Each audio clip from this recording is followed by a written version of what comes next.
Salut les néo-autonomistes.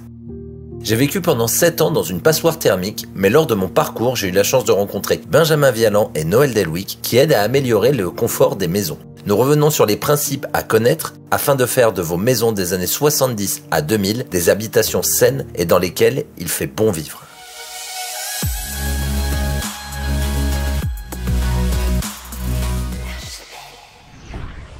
Bonjour messieurs. Salut. Les experts. Bon, je vous ai fait une petite requête.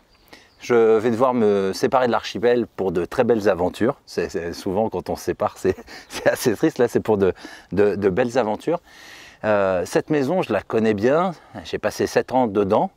Comme les personnes vont voir, on l'a un petit peu vidée.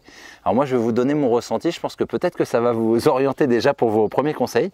Donc c'est une maison de 86. Dedans c'est de la brique creuse, donc ça a été fait en brique creuse. Il y a du placo en polystyrène sur à peu près 4 cm. L'été j'avais extrêmement chaud, mais à partir d'un moment, pas dès les premiers rayons de soleil, mais je commençais à avoir chaud au mois d'août, mais pendant tout le mois d'août.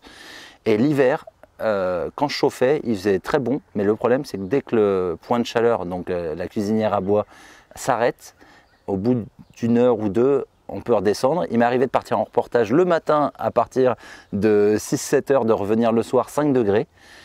Comment on pourrait faire, sachant que le toit a été modifié et à la base c'était de la laine de verre au-dessus sur 10 cm. On a mis de la laine de bois sur 20 cm. Maintenant, messieurs, est-ce qu'on pourrait faire une expertise de tout ça et comment on pourrait améliorer ce bien pour que la personne qui récupérera ce bien ait un meilleur confort, s'il vous plaît? Est-ce que j'introduis un peu? Allez, Ben, à toi déjà, ce qu'il l'honneur. faut dire, c'est que là, on va parler de l'archipel et de tout son passif, mais en fait, c'est le schéma classique d'une maison des années 80. C'est-à-dire que ce qu'on voit en petit là, c'est exactement la même chose quand on a une maison des années 80. Globalement, c'est les mêmes systèmes de construction. Alors dans ton cas, ils ont peut-être légèrement sous-dimensionné quelques isolants, mais le principe, franchement, est à la marge. La différence est à la marge. Donc là, en fait, ce qu'on va juger, c'est globalement ce qu'on appelle une passoire thermique. Un lieu dans lequel, lorsque l'on arrête le chauffage, en l'espace de quelques heures, on est dehors. C'est l'équivalent de la température extérieure à quelques degrés près. Donc ça veut dire qu'on a d'une part beaucoup de déperdition. Et en fait, on perd en continu toute la chaleur. Et donc en fait, il faut chauffer en continu. Après, il faut remettre les choses dans le contexte. À cette époque-là, quand ça a été construit, c'était pas un problème. Parce que dans les années 60, 70, 80, voire 90, on était à une période où l'énergie était peu chère. Donc en fait, chauffer en continu, c'était pas un problème du coup. Et donc en fait on n'investissait pas dans les systèmes d'isolation et autres pour limiter les déperditions et autres. Donc il faut juste remettre dans le contexte, toutes ces maisons, lorsqu'on les achète actuellement, elles ont été conçues pour un autre mode de vie en fait, un autre environnement économique, énergétique. C'était une maison secondaire en plus. Hein. Je pense qu'il y a peut-être eu... Alors il y a peu de différence en fait. Parce que en fait, tu t'as parlé de 4 cm à l'intérieur de doublage. Sur une maison dans ces années-là d'habitation, ils auraient peut-être mis 8 pour te dire. Alors oui, on va dire c'est le double, c'est beaucoup plus performant. Mais en fait, c'est pas du tout à l'échelle des déperditions et des coûts énergétiques de maintenant, dans tous les cas. Donc c'est généralement des maisons, les gens n'aiment pas quand je leur dis ça, mais j'appelle ça des carcasses. C'est-à-dire que c'est au même titre que quand on parle d'une maison en pierre avec des murs, eh ben, c'est une bâtisse, elle n'est pas inintéressante. Le parpaing creux ou, ou la brique creuse ne sont pas inintéressants du point de vue énergétique. Il peut y avoir des avantages si on sait s'en servir correctement. Mais c'est généralement des bâtisses, jusque dans les années 2000-2005, des maisons où lorsqu'on veut faire de la performance, si on veut réellement atteindre de la performance, eh ben, on va devoir tout nettoyer, tout enlever pour tout recommencer. On va juste garder la structure porteuse. Ça, il faut le savoir, et que la maison soit des années 60, 70 ou 2000 au final. La variante, le passage, le changement se fait à partir des permis de construire en 2005, où là on commence à avoir des niveaux de performance thermique qui nous laissent entendre que ça va être plus performant pour l'hiver, pas du tout pour l'été encore. Et c'est là où les maisons des années 60-70 presque sont plus intéressantes à acheter. Je fais un petit... Parce que c'est la carcasse directement, il n'y a pas grand-chose à enlever. Il n'y a pas du tout l'isolation, et comme ça on ne paye pas un semblant d'isolation. Nos chers agents immobiliers adorent nous dire que la maison est bien isolée et nous sortir un DPE favorable. Et on ne se fait pas d'ennemis à 4 minutes de la vidéo. Ah, bon, j'attendrai un peu. On attend un peu, mais oui, je vois ce que tu veux dire. Mais voilà, ça il faut le dire. Nono, tu as pratiqué cette maison puisqu'on a déjà fait un premier mur.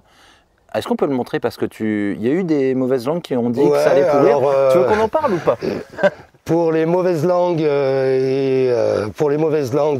qui ont dit que ça allait pourrir et qu'on avait un problème, donc on peut regarder. Donc là on est sur la partie enduit, mais viens voir quand même la partie qui a carbonaté. Donc on est un an après, allez un peu plus d'un an après.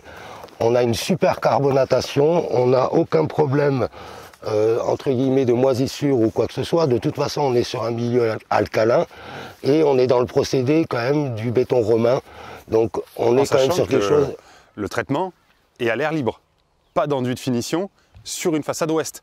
Le pire du pire. Non mais pour dire. Donc on est directement aux intempéries, voilà, je reprends ce qu'il dit Ben. Il a plu récemment, donc ça a été inondé d'eau.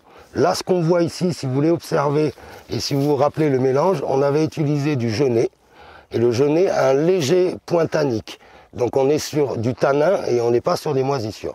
Donc je voudrais rassurer tout le monde et peut-être aussi rappeler qu'avant de discréditer telle ou telle technique, c'est bien de la connaître. Donc là, on est sur le colombage qu'on avait fait l'année dernière. On voit encore quelques taches d'humidité des derniers jours. Donc on est vraiment sur de la perspirance.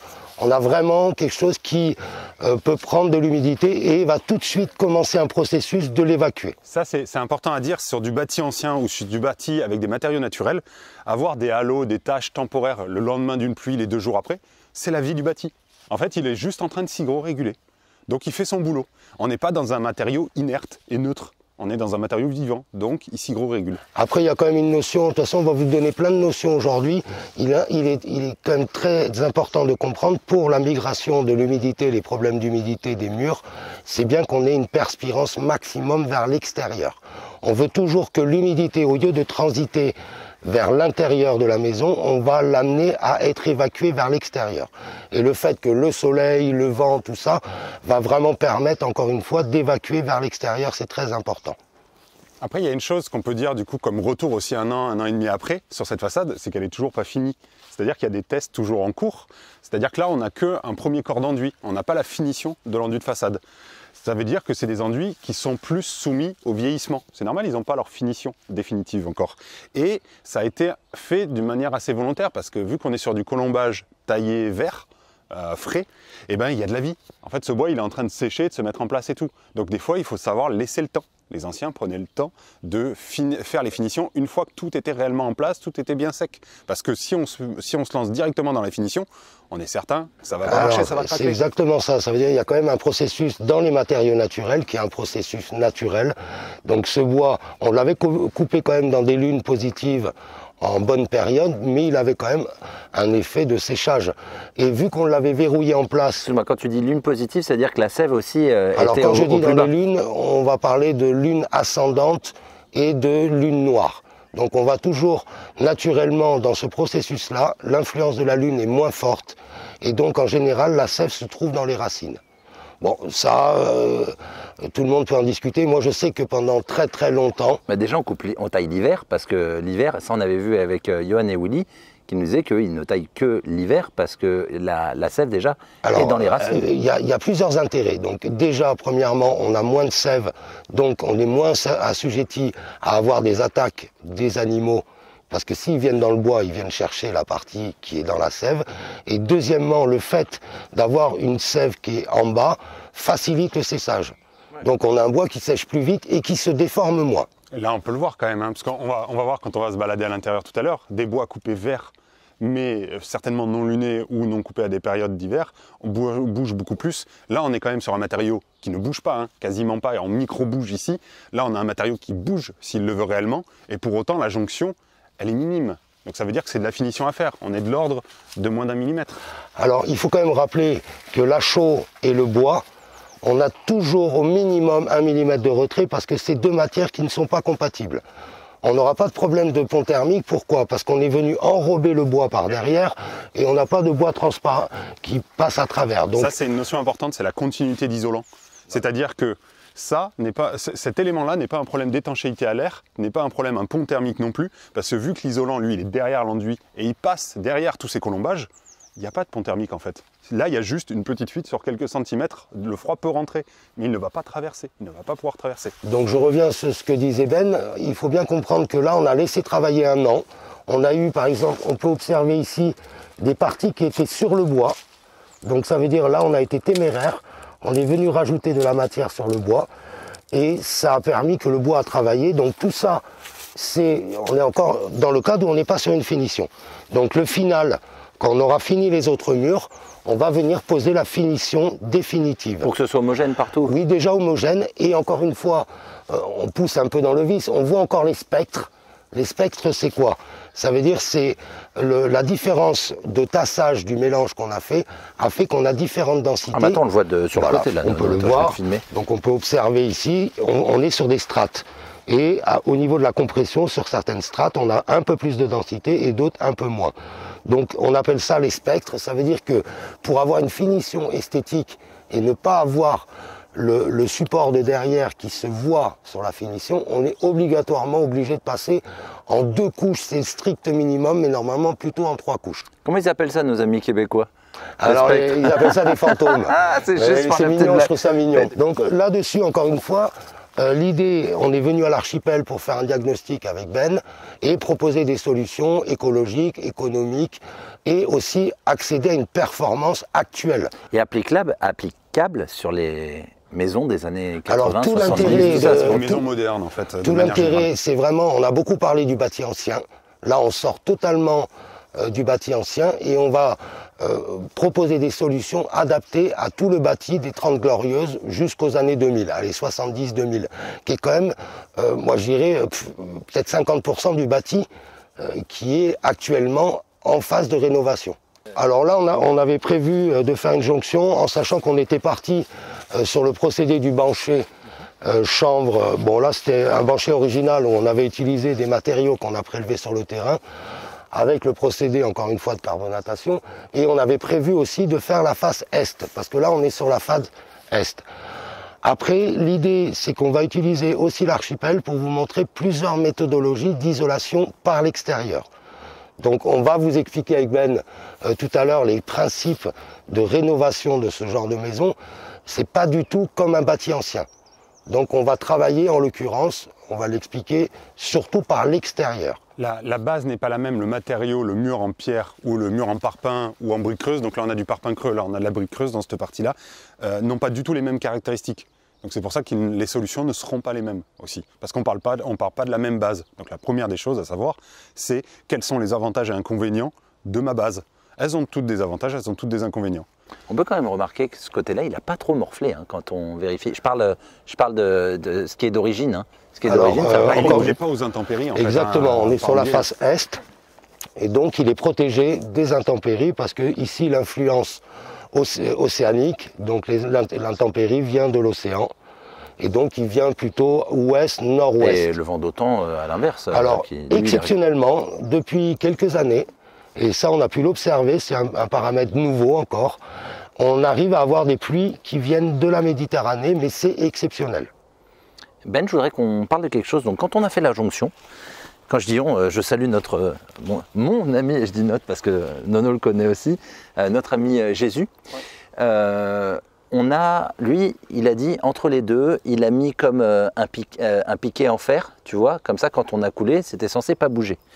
On le verra à l'intérieur. Il y a eu peut-être l'effet de tassement, pourtant il n'y a pas beaucoup de poids sur ce qu'on a rajouté. Peut-être par contre que la dalle de base a été compressée et on a surtout de l'argile qui se rétracte. Exactement, on est quand même sur une géologie qui est un peu particulière et qui a tendance, avec les extrêmes qu'on vit aujourd'hui, l'argile a un pouvoir de rétention qui est quand même assez énorme. Donc qu'est-ce qu'on a là? On a un effet d'amplitude entre le moment où l'argile est gorgée d'eau et le moment où elle s'assèche en profondeur. Donc là, franchement, déjà les bâtiments, liés de bâtiments qui ne sont pas maçonnés ensemble, s'ils n'ont pas été faits à la même période, les fondations n'ont pas été coulées à la même période ensemble, on est certain, même quand on rajoute tout le temps, ça fissurera. Ça va bouger différemment parce que c'est la vie en fait. On en a construit un à une autre époque, on vient juste de couler, la fondation, il faut le temps qu'elle se mette en charge une fois qu'on monte, donc ça va bouger. Et en fait, il ne faut pas le voir comme une contrainte. Il faut juste le voir comme un fait. Il faut l'accepter et du coup le traiter. Et là, il n'y a rien d'inquiétant quand on a ça en fait. Parce que c'est comme un joint de dilatation dans les bâtiments. Quand on a des très grands bâtiments, on sait que les changements de température vont faire que les matériaux vont bouger.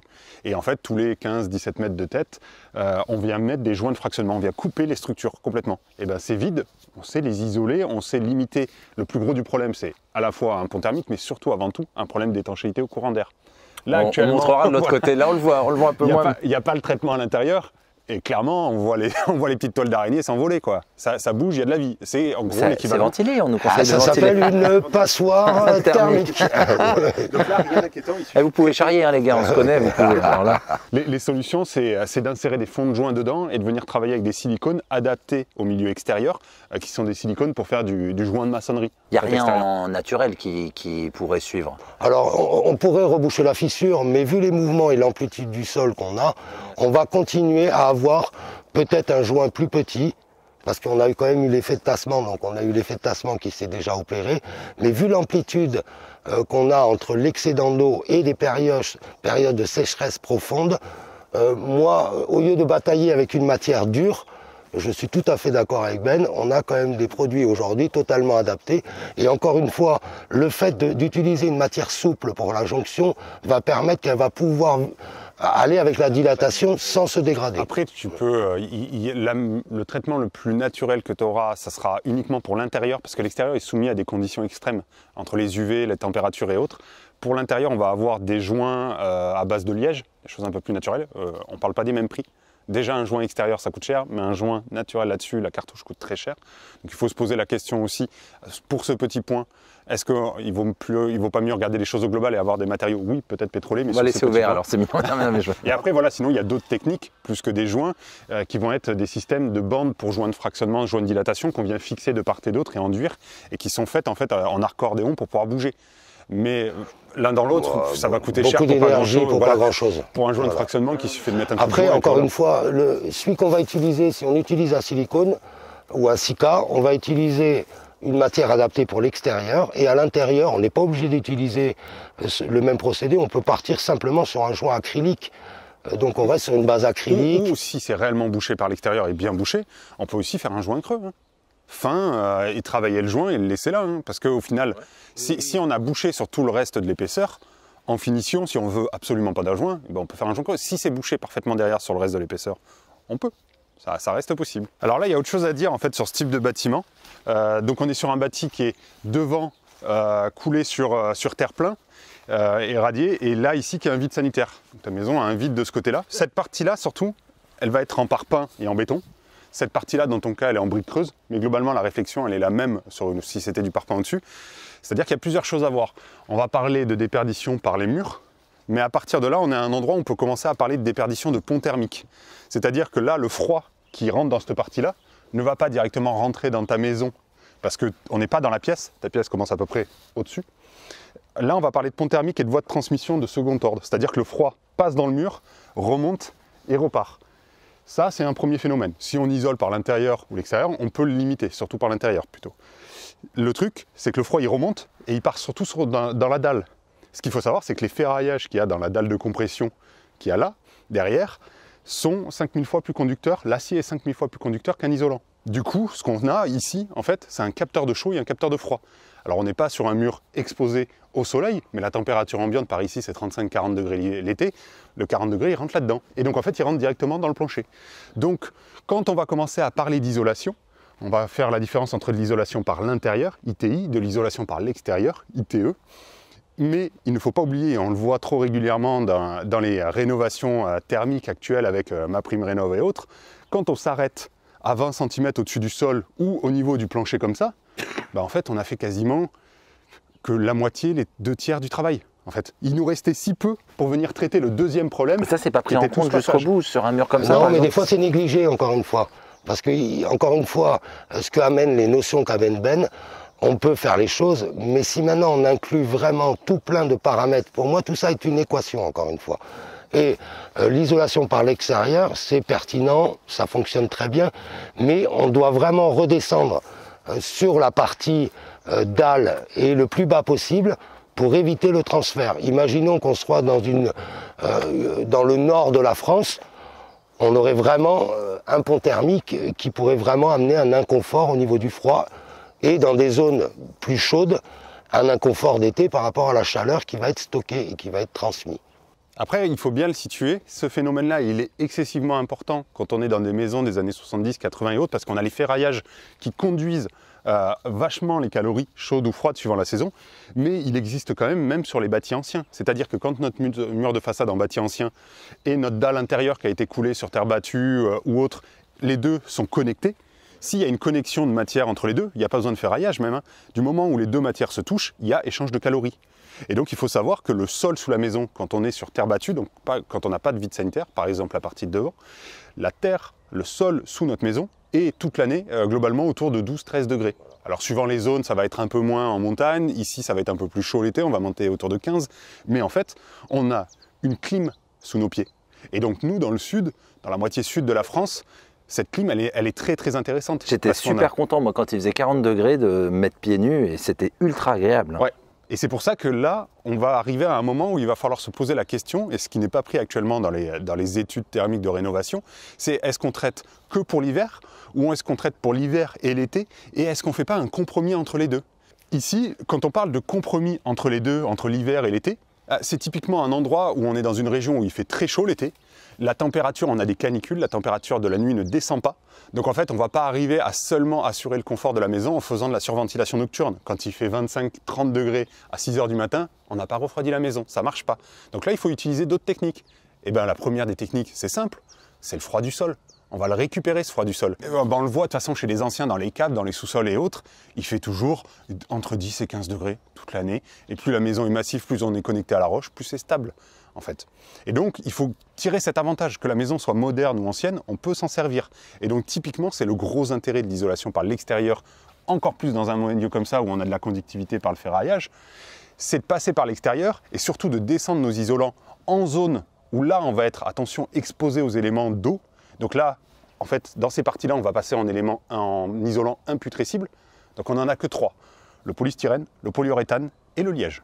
C'est rapide. Du moment où on est sur de l'ancien, on n'a pas le choix, ça sera du liège. Il nous faut un isolant imputrescible mais perspirant. Donc là, c'est vraiment le seul endroit où on va réserver un matériau rare comme le liège, parce que du point de vue écologique, il est rare. Il met du temps à produire, il n'est pas massif, on ne peut pas le massifier, sa production à outre mesure. Et au-dessus, là, on va pouvoir passer sur des matériaux écologiques ou autres, mais plus modernes. En sachant que là, on est sur des maisons matériaux modernes. Au-delà de la velléité écologique que je soutiens, il faut savoir que c'est des maisons sur lesquelles on va pouvoir mettre des matériaux pétrolés ou minéraux. Polystyrène, polyuréthane, laine de verre, laine de roche. Le bâti l'accepte. Ça ne veut pas dire qu'il faut le faire, mais le bâti l'accepte. En sachant que ces matériaux-là ont été conçus pour l'isolation et pour l'hiver, pour la résistance thermique. Ils n'ont jamais été conçus pour le temps de déphasage, qui est une deuxième notion qu'il faut qu'on introduise. Le temps de déphasage, c'est pour le confort d'été. Le temps de déphasage, ça va être le temps que va mettre la chaleur à traverser votre paroi et à rentrer dans votre maison. Tout à l'heure, tu parlais d'inconfort en fin de journée. En fait, j'appelle ça le deuxième effet qui se coule. C'est, tu t'es pris la chaleur de la journée. Tu as stocké comme une batterie et ça te le rend. Et ça te le rend entre 18-20 heures le début, parce qu'en fait là, je crois que je l'ai calculé, tu es de l'ordre à 6-7 heures de temps de déphasage. Donc ça veut dire que la chaleur captée le matin à partir de 9 heures va rentrer dans ta maison, va commencer à rentrer à 16 heures.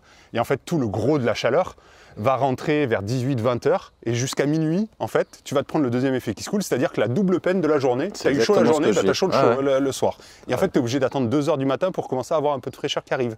Sauf que si c'est pas descendu, on est en période de canicule, il fait chaud dehors, et ben ça marche pas en fait.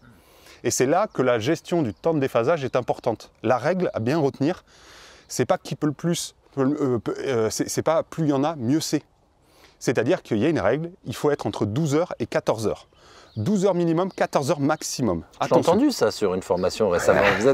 Vous êtes en train de le développer, ça. C'est ce qu'on a filmé, c'est le cours qu'on a filmé hier avec Ben. Voilà. Mais là, on le fait succinctement, mais c'est quelque chose quand même que vous avez développé. C'est quelque chose qui se calcule au cas par cas. Pour dire, c'est ça qui est compliqué avec ce temps de déphasage-là.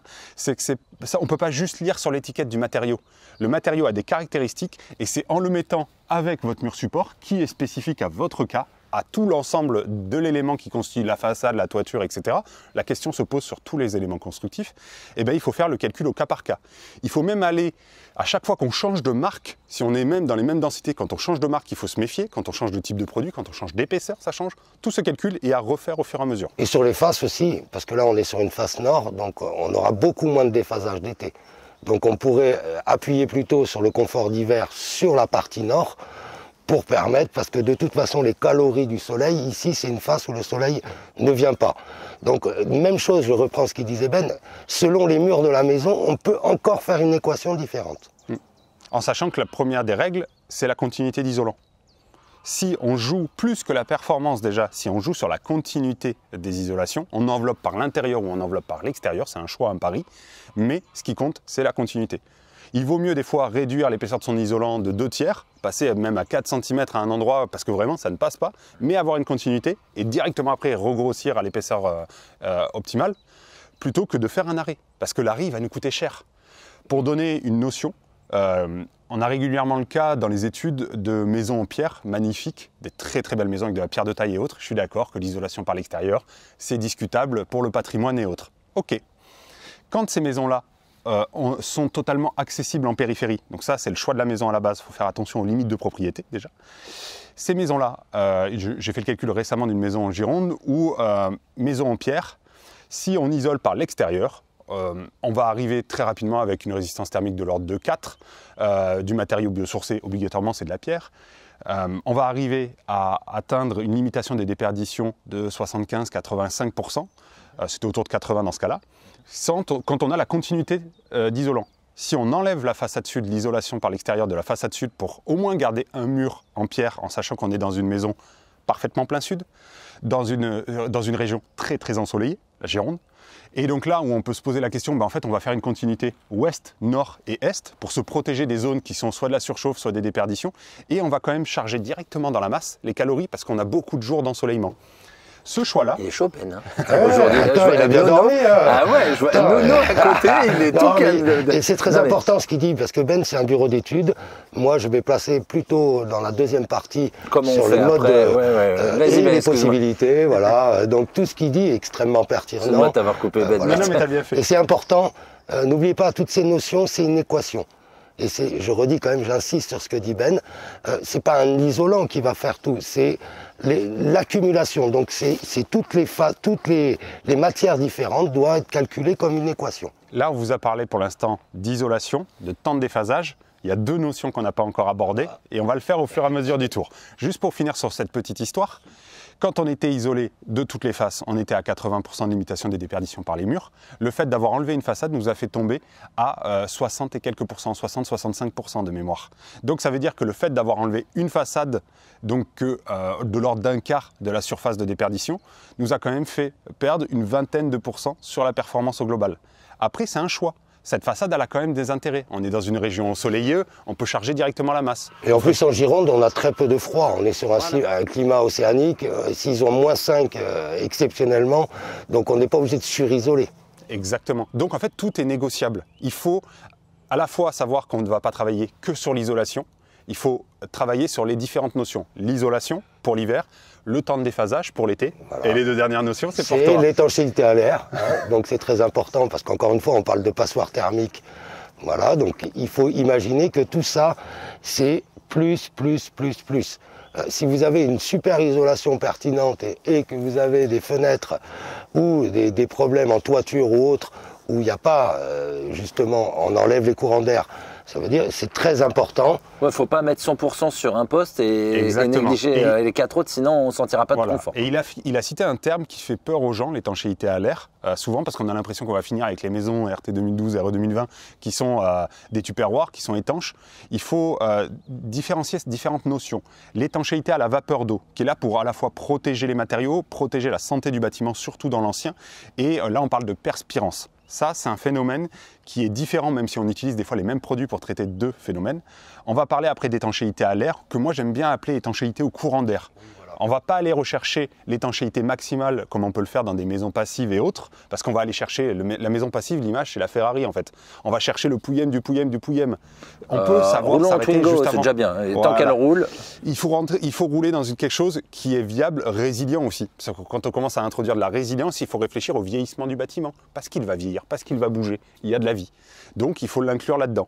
Et donc l'étanchéité au courant d'air, ça va plutôt être les liaisons, le traitement des liaisons entre les menuiseries et le système constructif et la structure porteuse, et les liaisons entre la toiture et ses porteurs aussi. On a encore une notion qu'on peut rajouter en plus, c'est quand même l'effet d'inertie des murs. Donc ça veut dire que à certains moments, on va utiliser l'inertie dans notre intérêt, et d'autres moments, on va bloquer, par exemple, la face nord. C'est pas un endroit où on va pouvoir récupérer beaucoup d'inertie.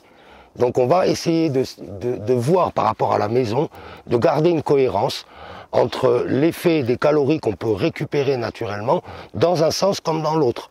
Parce qu'il y a aussi l'inertie au chaud, mais il y a aussi l'inertie l'été de pouvoir garder de la fraîcheur dans tes murs, qu'on puisse la restituer. Justement, on ne peut pas se servir de la face nord pour de l'inertie froid? Alors en fait, c'est des équilibres, ça va dépendre des cas. Je vais reprendre juste un peu plus globalement les choses. L'isolation, c'est le fait de bloquer les transferts de calories chaudes ou froides.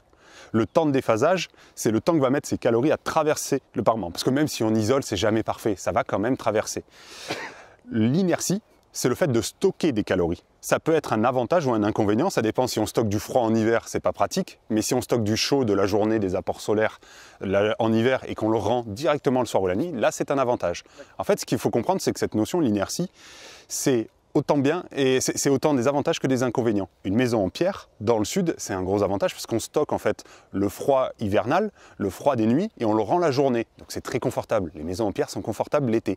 Le problème, c'est que l'hiver, on a toujours du froid stocké dans ces masses. Au début de l'hiver, si on est dans une zone climatique comme ici, les masses sont chaudes.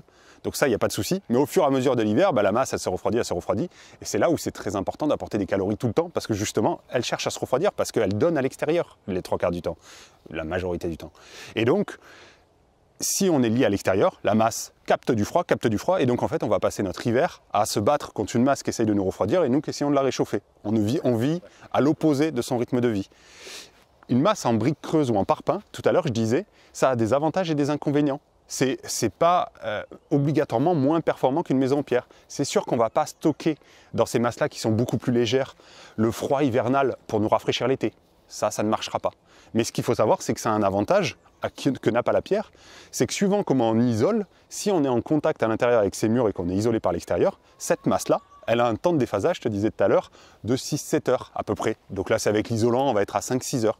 Et donc, c'est des masses, quand on a des maisons bioclimatiques bien orientées, la chaleur de la journée rentre dans la maison, est stockée dans les murs, était rendue le soir et la nuit. Et donc là, on est dans un fonctionnement vertueux. Alors exactement, on est sur des calories gratuites. Donc franchement, il y a très peu de choses qui sont gratuites dans notre monde. Donc si déjà on peut récupérer, j'ironise un petit peu, mais si on peut récupérer avec des subtilités, donc l'exposition, le vitrage, qui peuvent nous permettre de récupérer beaucoup de calories, et l'effet d'inertie permet d'éviter l'effet de dents de scie. Parce que Brian, il a commencé à dire, moi je chauffe, il fait chaud, j'arrête de chauffer, ça plonge. On monte à 26 degrés, donc, on arrive à 12 ans. Le confort, c'est l'inverse de la dent de scie. Et si on peut s'appuyer sur ces notions qu'on essaie de définir avec Ben pour vous expliquer que même tous ces petits détails additionnés amènent le confort. L'isolation, pour moi, c'est s'isoler et ça permet de réduire la facture de chauffage, mais c'est pas pour ça qu'on est dans une maison confortable. On va prendre un exemple typique, la maison passive ou la maison paille. La paille est très performante, la maison passive est très performante, il n'y a pas de souci.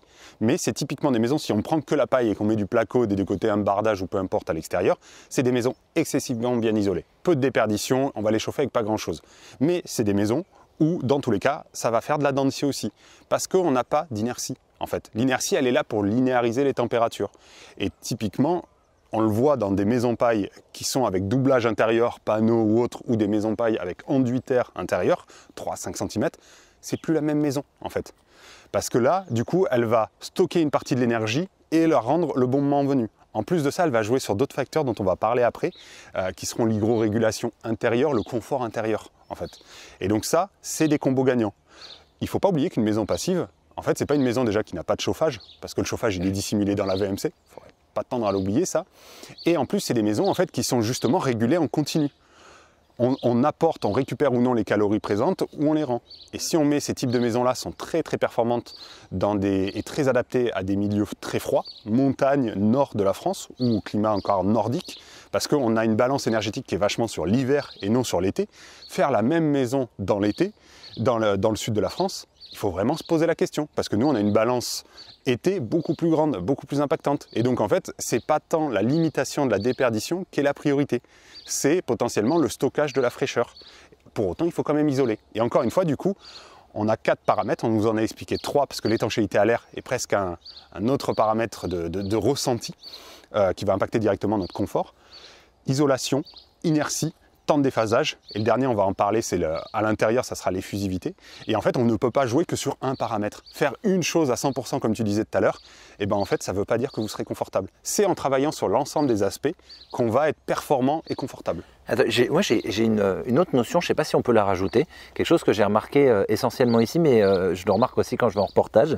On a aussi autre chose, c'est qu'on a très peu de pluie au cours de l'année, et on a une voire deux périodes où pendant 15 jours c'est trop. Est-ce qu'il faut aussi se protéger de cet excès d'humidité? Est-ce qu'il y a des paramètres à prendre en compte ou ça fait partie des aléas? Mais on a comme des moussons, j'ai l'impression maintenant ici dans... Oui, mais ça c'est un changement climatique, c'est de plus en plus. On est passé de 4 saisons à 2 saisons. On est à la saison des pluies et la saison sèche. Donc on est en train de retrouver un climat nord-africain qui remonte doucement sur les zones où on est. Après, pour revenir à toutes ces notions, on a quand même prévu une formation béton là-dessus, on explique béton. Tout ça. Ah non, dis pas ça. Non, mais ça veut dire que tout ça demande de reculer face à un habitat, de prendre du recul, de connaître toutes ces notions et de jouer avec. Oui, mais voilà, on n'est pas là pour vendre la formation, et la formation est un élément. Voilà. Il y a les bureaux d'études qui sont un autre, les consultants qui en sont un autre. Dans tous les cas, ce qu'il faut retenir, c'est qu'il faut prendre un temps. L'une des premières phrases qu'on en a dit tout à l'heure, c'est d'abord analyser en quoi il fait mon bâtiment, comment il vit. Je dis souvent aux clients, il va vous falloir entre 3 mois et 3 ans, quand c'est du bâti ancien surtout, pour connaître votre maison, connaître votre environnement, surtout quand on a changé de région, des choses comme ça, et ben c'est pas magique en fait. Tout n'est pas écrit sur le papier, dans notre après, fameux on peut se faire aider, hein, bien sûr. L'intérêt des consultants, c'est d'aider les particuliers. On fera votre promo à la fin de la vidéo. Mais d'abord, ce que je voulais dire, c'est qu'il y a différentes solutions, différents moyens de le faire. On peut être auto-concepteur aussi, sans problème, mais dans ce cas-là, il faut couper et recouper toutes les informations en sachant qu'il y a inévitablement plein de notions qu'on ne peut pas aborder là. On fait un condensé très succinct, on fait des raccourcis inévitablement, parce qu'en fait d'une maison à l'autre, le cas est différent. La maison serait tournée pas la même orientation, les balances été-hiver, le climat et les orientations ne seraient pas du tout les mêmes. Tu avais compté le nombre de paramètres qu'il peut y avoir différents? Alors là c'est dans le cadre de cette fameuse formation, mais on est sur... Quand on parle, là c'était plus pour du correcteur thermique, mais on arrive très rapidement à 130, 140 configurations, si on veut même simplifier les choses. Parce que, juste en simplifiant 140. Ouais, et j'ai évincé quantité de paramètres. J'appelle ça des équations multiparamétriques, où en fait on est plutôt en milliers de configurations si tu veux vraiment tout prendre. Et c'est là où il faut comprendre que ça c'est le travail d'un bureau d'études quand on veut faire les choses précises, mais en fait tu comprends que dans les faits, quand on fait de la consultance ou quand on est là en vidéo, eh ben on peut aussi simplifier les choses. Ça ne veut pas dire que ça va marcher parfaitement et être ultra performant, parce qu'on a fait de la simplification inévitablement. Ça ne veut pas dire que ça ne va pas marcher pour autant. Non, mais encore une fois, bon sens. On est dans le sens de l'amélioration de l'habitat. À un moment, c'est très bien les équations et les calculateurs et tout, mais à un moment, il faut rester raisonnable. Les gens sont dans l'amélioration de l'habitat, dans l'amélioration des performances et surtout d'aller rechercher un confort. Encore si on injecte autant d'argent et qu'à la fin on a une situation d'inconfort. Ouais, je pense que c'est ça le plus important à dire. C'est surtout, on investit avant, que ce soit avec des calculs pour être plus précis ou avec de la consultance par des personnes qui voient ça tous les jours, c'est leur métier. Surtout, on investit préalablement quand on veut le faire pour être sûr que l'investissement qu'on va faire derrière, qui est beaucoup plus élevé, sert à quelque chose. Je vais le prendre le cas d'une maison, et c'est des clients que Nono connaît aussi, parce qu'ils sont juste à moins de 5 km de l'archipel. Voilà, ils sont à vol d'oiseau et on les salue. Mais comment ils pourraient se reconnaître? Ils ont quoi, une longère? Ils sont dans un chantier titanesque déjà. Ils ont une longère avec un habitat collectif, 2 gîtes, au pied de la montagne noire et une grange. Et on les salue vraiment. Mais typiquement, je le cite souvent comme exemple. Donc on est sur du bâti ancien dans ce cas-là. Mais c'est une maison, on est sur une maison qui est plein sud, bien orientée, bien exposée dans un climat plutôt tempéré. On a fait, Nono est passé, il a fait de la consultance, il a travaillé sur des solutions. Ils ont voulu faire appel à un bureau d'études pour avoir des calculs pour savoir si réellement entre ces deux solutions, qu'est-ce qui valait le mieux le coût et surtout à quoi on pouvait s'attendre en termes de puissance de chauffage, de besoin en nombre de stères de bois, parce qu'en autonomie c'est ce qui compte à la fin. Qu'est-ce qu'il va nous falloir comme ressources? Ils ont la chance d'avoir beaucoup de forêts. Je le donne en préalable parce que ça va influer la réponse. Ces maisons-là, quand on les prend par travée, donc c'est un habitat collectif, mais ils ont chacun une travée avec des murs de refend entre les deux.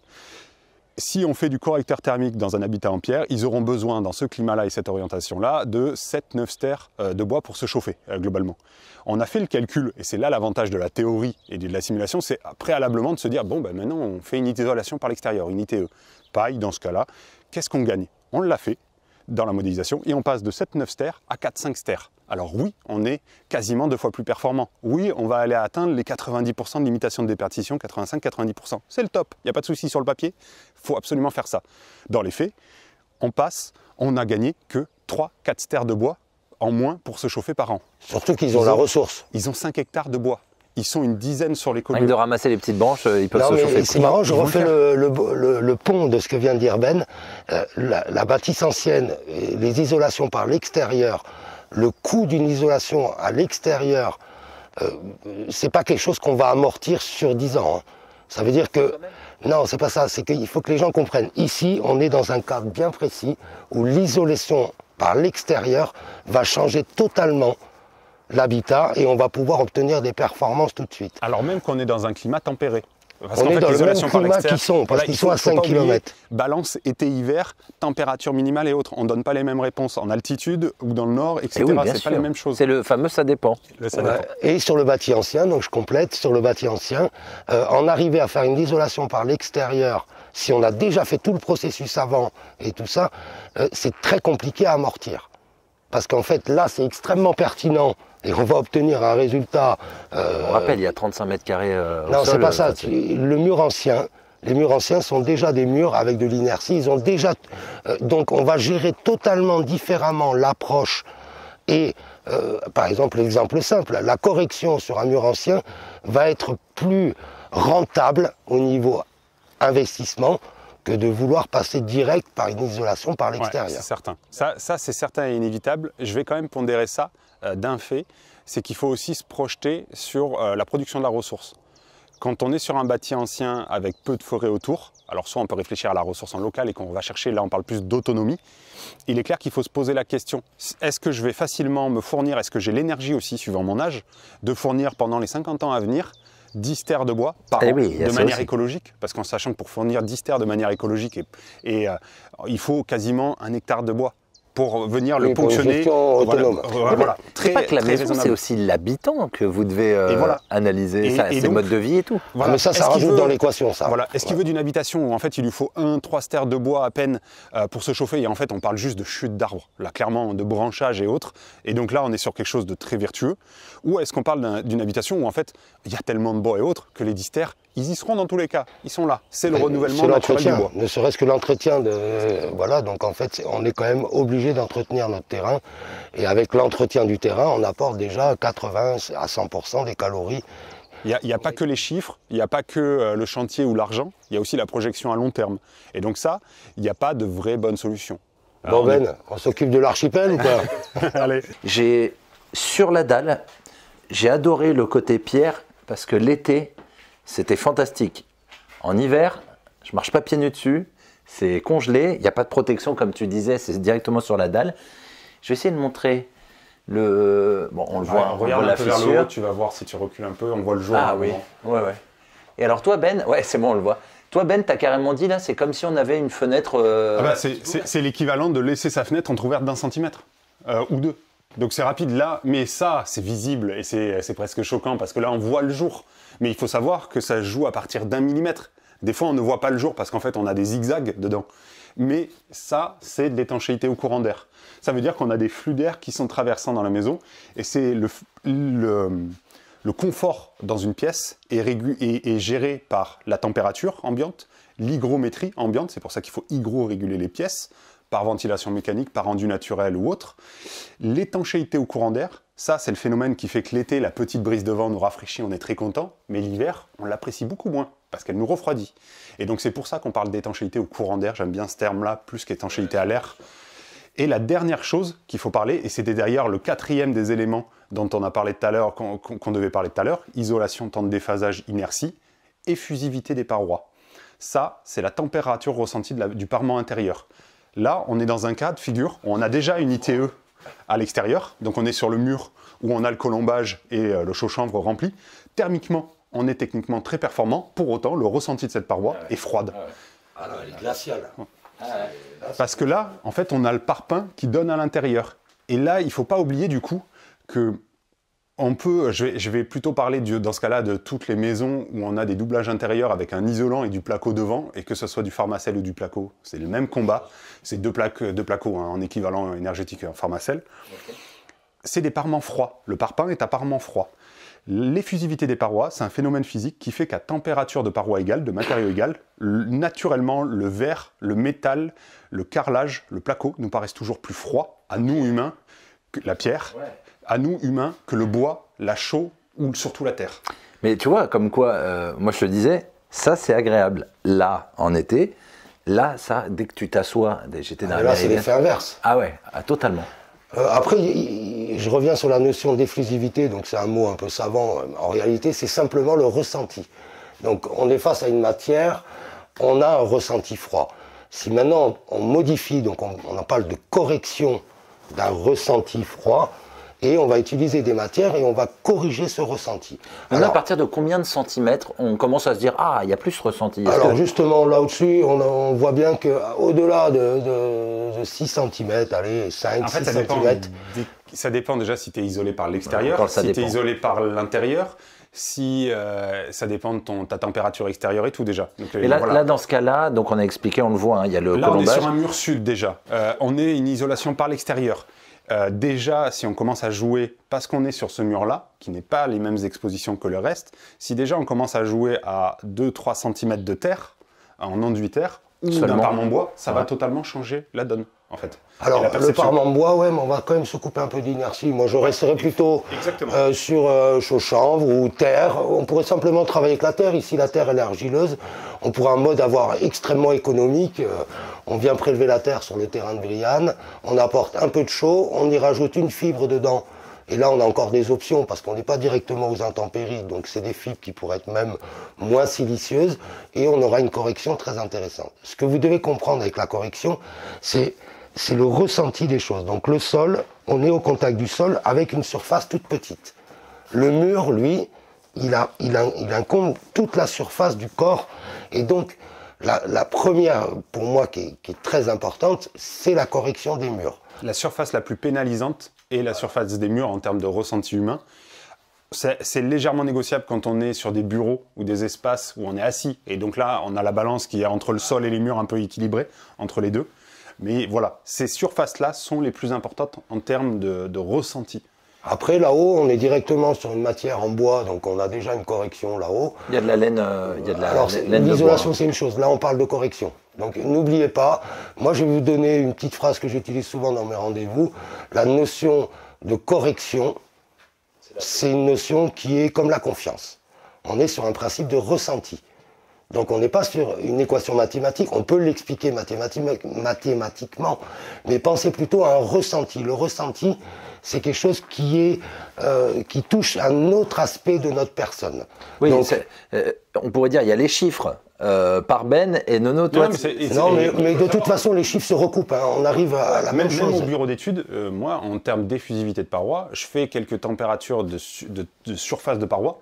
Mais en fait, je ne vais pas faire des grands calculs et des grands investissements en calcul sur ces parements-là.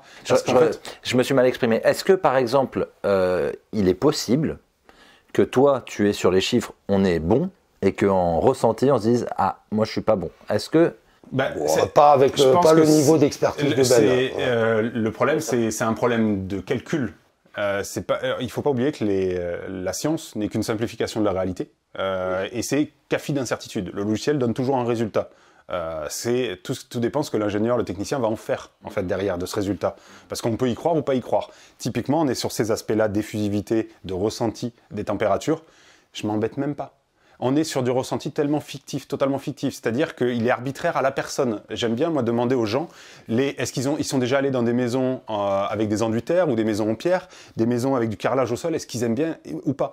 Il y a des gens qui préfèrent avoir des surfaces froides dans des climats parce qu'ils sont très chauds, et même d'autres dans des climats tempérés, un peu froids, préfèrent des surfaces froides, d'autres des surfaces chaudes. Et ça, c'est le propre de l'humain. On est différents tous. Alors, on peut vous donner quand même quelque chose qui ressort régulièrement quand on parle de la correction. Si on est sur des parois froides comme celle-là et on est à 21 degrés, on ne va pas avoir un ressenti exceptionnel. Si maintenant on va corriger cette paroi et on va amener un correcteur, on pourrait baisser à 18 degrés, on aurait un meilleur ressenti. Donc c'est pour ça qu'on dit que c'est pas mathématique, parce que le ressenti, c'est quelque chose qui ne se quantifie pas par des chiffres. Et c'est une notion super importante, parce que si on passe la température ambiante, la consigne du chauffage, de 20 degrés, 21 degrés à 18 degrés, on a fait 18, 15, 20% d'économie d'énergie. Directe. On a fait 15-20% de gain en autonomie. Oui, je crois qu'on l'a dit hier, mais là, je crois qu'on l'a pas dit là. Parfois, ces 2 degrés pour passer de 19 à 21 utilisent plus d'énergie que pour passer de 15 à... En hiver, par climat froid extérieur, plus il fait froid à l'extérieur, plus le gain d'1 degré va nous coûter d'énergie. En fait, voilà. Alors, très intéressant, ici on est face sud, avec beaucoup de vitrages. Beaucoup d'arbres pour protéger aussi. Alors, c'est vrai que tu as des arbres, mais les arbres, ils vont servir, mais on est sur le soleil rasant, on n'a pas de feuilles, donc on peut déjà obtenir des calories intéressantes. Donc, moi, je dirais la correction, l'isolation, c'est l'isolation, et la correction, c'est le confort. Par exemple, je prends l'exemple du travertin. C'est super le travertin l'été, mais l'hiver, c'est un inconfort. On est installé, on C'est pour ça que sent... j'ai mis à l'extérieur. L'hiver, tu restes dans une pièce. Tu vas Après, pas il y a dans des solutions. Hein. Tu vas mettre un tapis, tu vas mettre d'autres choses. Les anciens mettaient des tapis. Hein. Exactement, c'est ce que je voulais amener, la notion. Ça veut dire, on pourrait très bien corriger et dire, bon, on va passer sur l'été, donc sur l'hiver, le travertin, c'est pas une bonne option. On aurait pu aussi lui amener des calories par-dessous et l'utiliser comme masse inertique. Très intéressant, on est sur de la pierre, donc on a quand même une belle inertie. Mais on peut aussi trouver une situation, et comme les anciens, ils étaient très malins, ils avaient du bon sens, eux, ils mettaient un tapis l'hiver.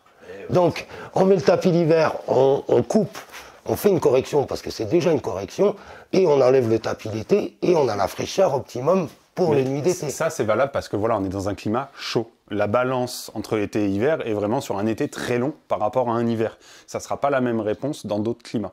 Ou du moins, on va Alors plus ça, on vous le dit tout le prioriser temps, l'hiver. ne prenez pas pour argent comptant ce qu'on dit à l'archipel, ça rentre dans des paramètres qui se quantifient et selon les endroits, les régions et d'autres paramètres, les matériaux qui ont été utilisés, ça va varier. Mais ce que vous devez comprendre, c'est les grandes notions. Isolation pour l'hiver, temps de déphasage pour l'été, effusivité pour le confort intérieur et inertie pour linéariser les températures. Et on rajoute quand même l'étanchéité au Et courant l'étanchéité à l'air, qui... qui est un prédominant global à tout, en fait, il en faut un minimum. On ne dit pas qu'il faut faire des trucs ultra on ne étanches. va pas faire des glaciers. Mais pour autant, si ça vous viendrait pas à l'idée l'hiver de laisser la fenêtre entrouverte. C'est ça crée un inconfort tout de suite. Sur l'effusivité, je voudrais compléter sur un point et un exemple qui est assez caractéristique, c'est les chalets en montagne, vachement en bois, ou surtout les chalets en fuste, donc en randin de bois, qui sont peu performant en termes d'isolation, parce que le bois n'est pas un isolant quand il est brut comme ça. C'est un pont thermique acceptable par rapport à de l'acier, largement par rapport à de l'acier et autres, mais ça reste un pont thermique. Pour autant, c'est des maisons qui sont extrêmement confortables. Et donc là, ça veut dire que c'est des maisons qui ont quasiment tout joué sur l'effusivité, un peu sur l'isolation, qui n'ont pas joué sur l'inertie ou le temps de déphasage. Et donc en fait, on peut faire la maison passive vachement sur l'isolation, la fuste vachement sur l'effusivité et autres. Ça peut marcher, mais c'est quand même des maisons où soit il y a un coût, un investissement au départ, soit il y a un coût énergétique à la suite et autres. C'est pas des maisons très équilibrées. En fait, on profite pas de tous les aspects de l'énergétique. Autant prendre un peu de tout, ça sera bien plus économe et résilient sur le long terme. J'insiste sur ce que dit, moi je suis pour le juste milieu. Et donc encore une fois, une face nord où on n'a pas d'intérêt de récupérer des calories, elle peut très bien être bardée ou plaquée avec un lambris en bois et un isolant. Et on va garder la face sud et la face ouest, par exemple, qui va nous permettre d'avoir un équilibre dans notre maison, où on peut équilibrer. Même chose. Il faut faire circuler, par contre, entre les deux, non? Les calories. Non, mais en fait, on est sur le ressenti, là. Ce qui est important. Mais encore une fois, si on isole totalement et qu'on plaque et on fait une correction en bois sur tout l'intérieur, on va se priver de l'effet d'inertie. Donc, coupez la poire en deux. Choisissez vos murs, c'est ce qu'on va expliquer juste après là, parce que là on étale un peu toutes les notions, mais c'est important parce qu'il faut déjà 1 heure pour amener déjà les grandes notions, comme ça qui vous amènent à la réflexion, et après la réflexion, qu'est-ce qu'il y a? Il y a le choix de la technicité, du process qu'on va utiliser. Aujourd'hui, on ne va pas trop parler de la toiture et autres, on va se concentrer sur les murs parce qu'on les voit bien de derrière, il y a un chantier qui va commencer pour faire ses améliorations et parce que le temps court. Mais avant d'attaquer là-dessus, on va quand même faire une petite aparté sur tes fameuses remontées capillaires dont on entend parler tous les jours, qui viennent faire tomber les plaintes. Ceci n'est pas une remontée capillaire, il faut le dire. Quand des plaintes se décrochent... Ce qu'on voit sur le mur, c'est aussi parce qu'il y avait un frigo et je pense que ça a dû l'humidité entre... En fait, voilà, ça s'appelle un point de condensation, un point froid aussi. Ce qui se passe, c'est que tout à l'heure, je disais, il y a le ferraillage de la dalle qui communique énormément les calories venant du mur extérieur et du soubassement des fondations. Et bien, ce qui se passe, c'est que du coup, on a des points très froids à ces endroits-là. Pour autant, toi, tu vis et tu chauffes. Du coup, on a un air ambiant très chaud. En fonction de la température, tu peux mettre plus ou moins d'eau dans l'air. Et donc, en fait, le contact de ces deux éléments crée un point de condensation. L'exemple type, c'est quand on fait des pâtes, il y a de l'eau qui dégouline sur les fenêtres. Et bien, c'est ce même principe-là. Et du coup, ce qui se passe, c'est qu'en fait, on n'est pas sur des problèmes de remontée capillaire et autres. Et dans bien des cas, que ce soit dans l'ancien ou du nouveau, c'est pas tout le temps des problèmes de remontée capillaire, en sachant que dans l'ancien, il en faut des remontées capillaires un minimum. C'est juste un problème d'hygrorégulation, en fait, interne de ton mode de vie. Parce que, à des moments, ça chauffe très fort, à des moments, ça rebaisse. Et voilà, il y a de la vie, il y a des contacts. Oui, et en plus, on est sur des parois qui ont été peintes. Donc, déjà, le placo, il est très peu perspirant, entre guillemets. Mais si on y rajoute une grosse peinture dessus, on perd carrément la perspirance. Donc, on a l'effet de condensation chaud-froid, qui est aussi l'effet de dents de scie. Donc, ici, on n'a aucune matière qui hydrorégule la pièce. Donc, ou on équipe avec une VMC pour permettre l'hydrorégulation de l'air et tout ça. Mais si maintenant on vient rajouter sur le placo une correction, donc là on est d'une pierre 2 coups, d'une pierre 3 coups. Si on vient rajouter sur le placo un enduit à la terre ou un enduit chanvre et tout, déjà on va améliorer l'effet d'hydrorégulation. Et pour qu'une matière condense, il faut du froid, du chaud. Donc l'eau pour qu'elle condense sur une vitre, d'un côté on a du froid, de l'autre côté on a du chaud et on a le paramètre d'humidité. Et c'est là où on peut voir, la magie de la condensation, c'est ce qu'on peut voir, ce qu'on n'arrive pas à voir d'habitude. Ouais. L'air contenu, l'eau contenue dans l'air. Donc si on enlève toute paroi froide et on évite des ponts thermiques, on évite des points de rosée et on évite des points de concentration où va cette réaction de la condensation est liée à ces paramètres-là. Nono, c'est quoi la première phrase que tu m'as balancée ici quand tu es arrivé? Rappelle-toi. Je ne sais plus. C'est austère. Ah oui, c'est glacial. Et de toute façon, franchement... C'est une église, regarde là-haut, il y a le vitrail presque. On va vous donner le ressenti. Franchement, c'est glacial. Et c'est pas la première fois que j'ai ce ressenti, parce que pour moi, ici, on n'a aucune matière. Tout ça n'est pas mis en valeur. Donc là, on va commencer le procédé. Maintenant, on va faire la boucle. On arrive autour de la boucle. On va d'abord isoler une ITE, donc à l'extérieur, et on va utiliser plusieurs process. En sachant, je récapitule, mais on a fait ce choix-là dans ce cas-là, parce que déjà on a accès à toutes les faces par l'extérieur, c'est beaucoup plus simple, parce que si on intervenait par l'intérieur, il fallait refaire l'électricité, il fallait refaire plein d'éléments. Et on perd aussi là. Ah oui, voilà, énormément de place. Donc là, c'était bien plus intéressant de le faire. En plus, c'est bien plus performant. Il faut le dire, l'ITE sera toujours plus performante. Surtout dans ce cas-là. Là, voilà. Rapidement, avant qu'on sorte, il y a quelques éléments quand même par rapport à ce que tu as dit. Tout ce qui est enduit terre ou parement bois va venir changer l'effusivité, va venir surtout faire de l'hygrorégulation sur la matière. Donc c'est intéressant. Pour autant, quand on est dans des habitats comme ça, étanches à la vapeur d'eau, parce que des matériaux modernes, des peintures et autres, les ventilations sont primordiales. Dans de nombreux cas dans le bâti ancien, les ventilations sont primordiales. Sauf parce qu'en fait, la ventilation, il faut le dire, elle sert à plusieurs choses. Elle sert à hygroréguler l'air ambiant. Donc quand on est dans des habitats avec des matériaux qui n'hygrorégulent pas, c'est primordial, il faut en faire. Mais même dans l'ancien, il faut le faire dans les grandes majorités des cas, parce qu'il ne faut pas oublier déjà d'une part que les anciens ne vivaient pas dans les maisons, ils vivaient à l'extérieur, ils étaient tout le temps à l'extérieur, ils faisaient la lessive à l'extérieur, ils faisaient sécher le linge à l'extérieur. En hiver, ils étaient dans une pièce là où il y avait le foyer. Et en fait, on avait des niveaux d'émissions par personne par jour d'humidité dans l'air excessivement faibles. Actuellement, on est à entre 3 et 5 litres en moyenne par habitant dans une maison par jour. Les anciens étaient certainement à moins d'1 litre. Donc on n'est pas du tout les mêmes configurations. Et nos vies modernes, on chauffe à 18-20 degrés dans les maisons. Eux, c'était plus près des 15 degrés qu'autre chose. Ouais, même en dessous. Voilà, même en dessous. Aussi, on n'en a pas parlé, mais les personnes le verront. Bon, là, il y a un pont thermique parce que autour des fenêtres, ça n'a pas été terminé. Il y a du simple vitrage. Brian, c'est exactement ce qu'on montre là, c'est l'étanchéité au courant d'air. Si on regarde bien, je ne sais pas si on le verra à la vidéo, mais la toile d'araignée, Alors, attends, se balade. Ouais, il y a une toile d'araignée qui se balade et ça, Ben, il m'a dit, mais laissez-les, c'est très important. Oui, ben, nous, quand on vient faire un diagnostic, c'est parfait. Parce qu'en fait, c'est l'image même. Tout à l'heure, on se disait, on a du mal à voir les flux énergétiques, les flux d'air, etc. Soit on les ressent, ça veut dire qu'ils sont déjà trop puissants. Mais en fait, ces petits éléments-là sont une indication précise de comment se passent les flux et les problèmes d'étanchéité. Bon, là, c'est une évidence. Hein. Il n'y en a même pas besoin de la toile d'araignée, là. Mais pas déconner, quand même. Encore une fois, je vous rappelle que, bon, déjà, c'était par rapport à mon budget. Ouais, hein. bien sûr. J'ai fait vraiment, budget maximum, c'était 30 000. J'ai même Mais réussi un peu à c'est grappiller. pour ça que je pense que plus on a un budget faible, plus il faut réfléchir en amont. Parce Pour qu'il pas va faire de falloir conneries. voilà, il va falloir être très très intelligent. Il va surtout pas falloir se jeter sur les premières solutions, les pubs miraculeuses, les produits, toute Bien la sûr, il n'y a vente pas de et autres. miracle hein, dans le bâtiment, ça je le répète. Hein. Et puis, on va pas reparler des isolations à euro. Je mettrai le lien d'une vidéo. Les personnes comprendront. Non, mais ce que je dis souvent en introduction des analyses gratuites, c'est il n'y a pas de solution parfaite, il n'y a pas de solution unique, il n'y a pas de solution magique. Il va falloir trouver des compromis. Et ça ne veut pas dire, parce qu'on n'a pas d'argent ou peu d'argent, ça ne veut pas dire qu'il n'y a pas de solution. Ça veut juste dire qu'en tout cas, il va falloir faire des économies énormément. Et du coup, la première des économies à faire, c'est son temps. Il ne coûte rien.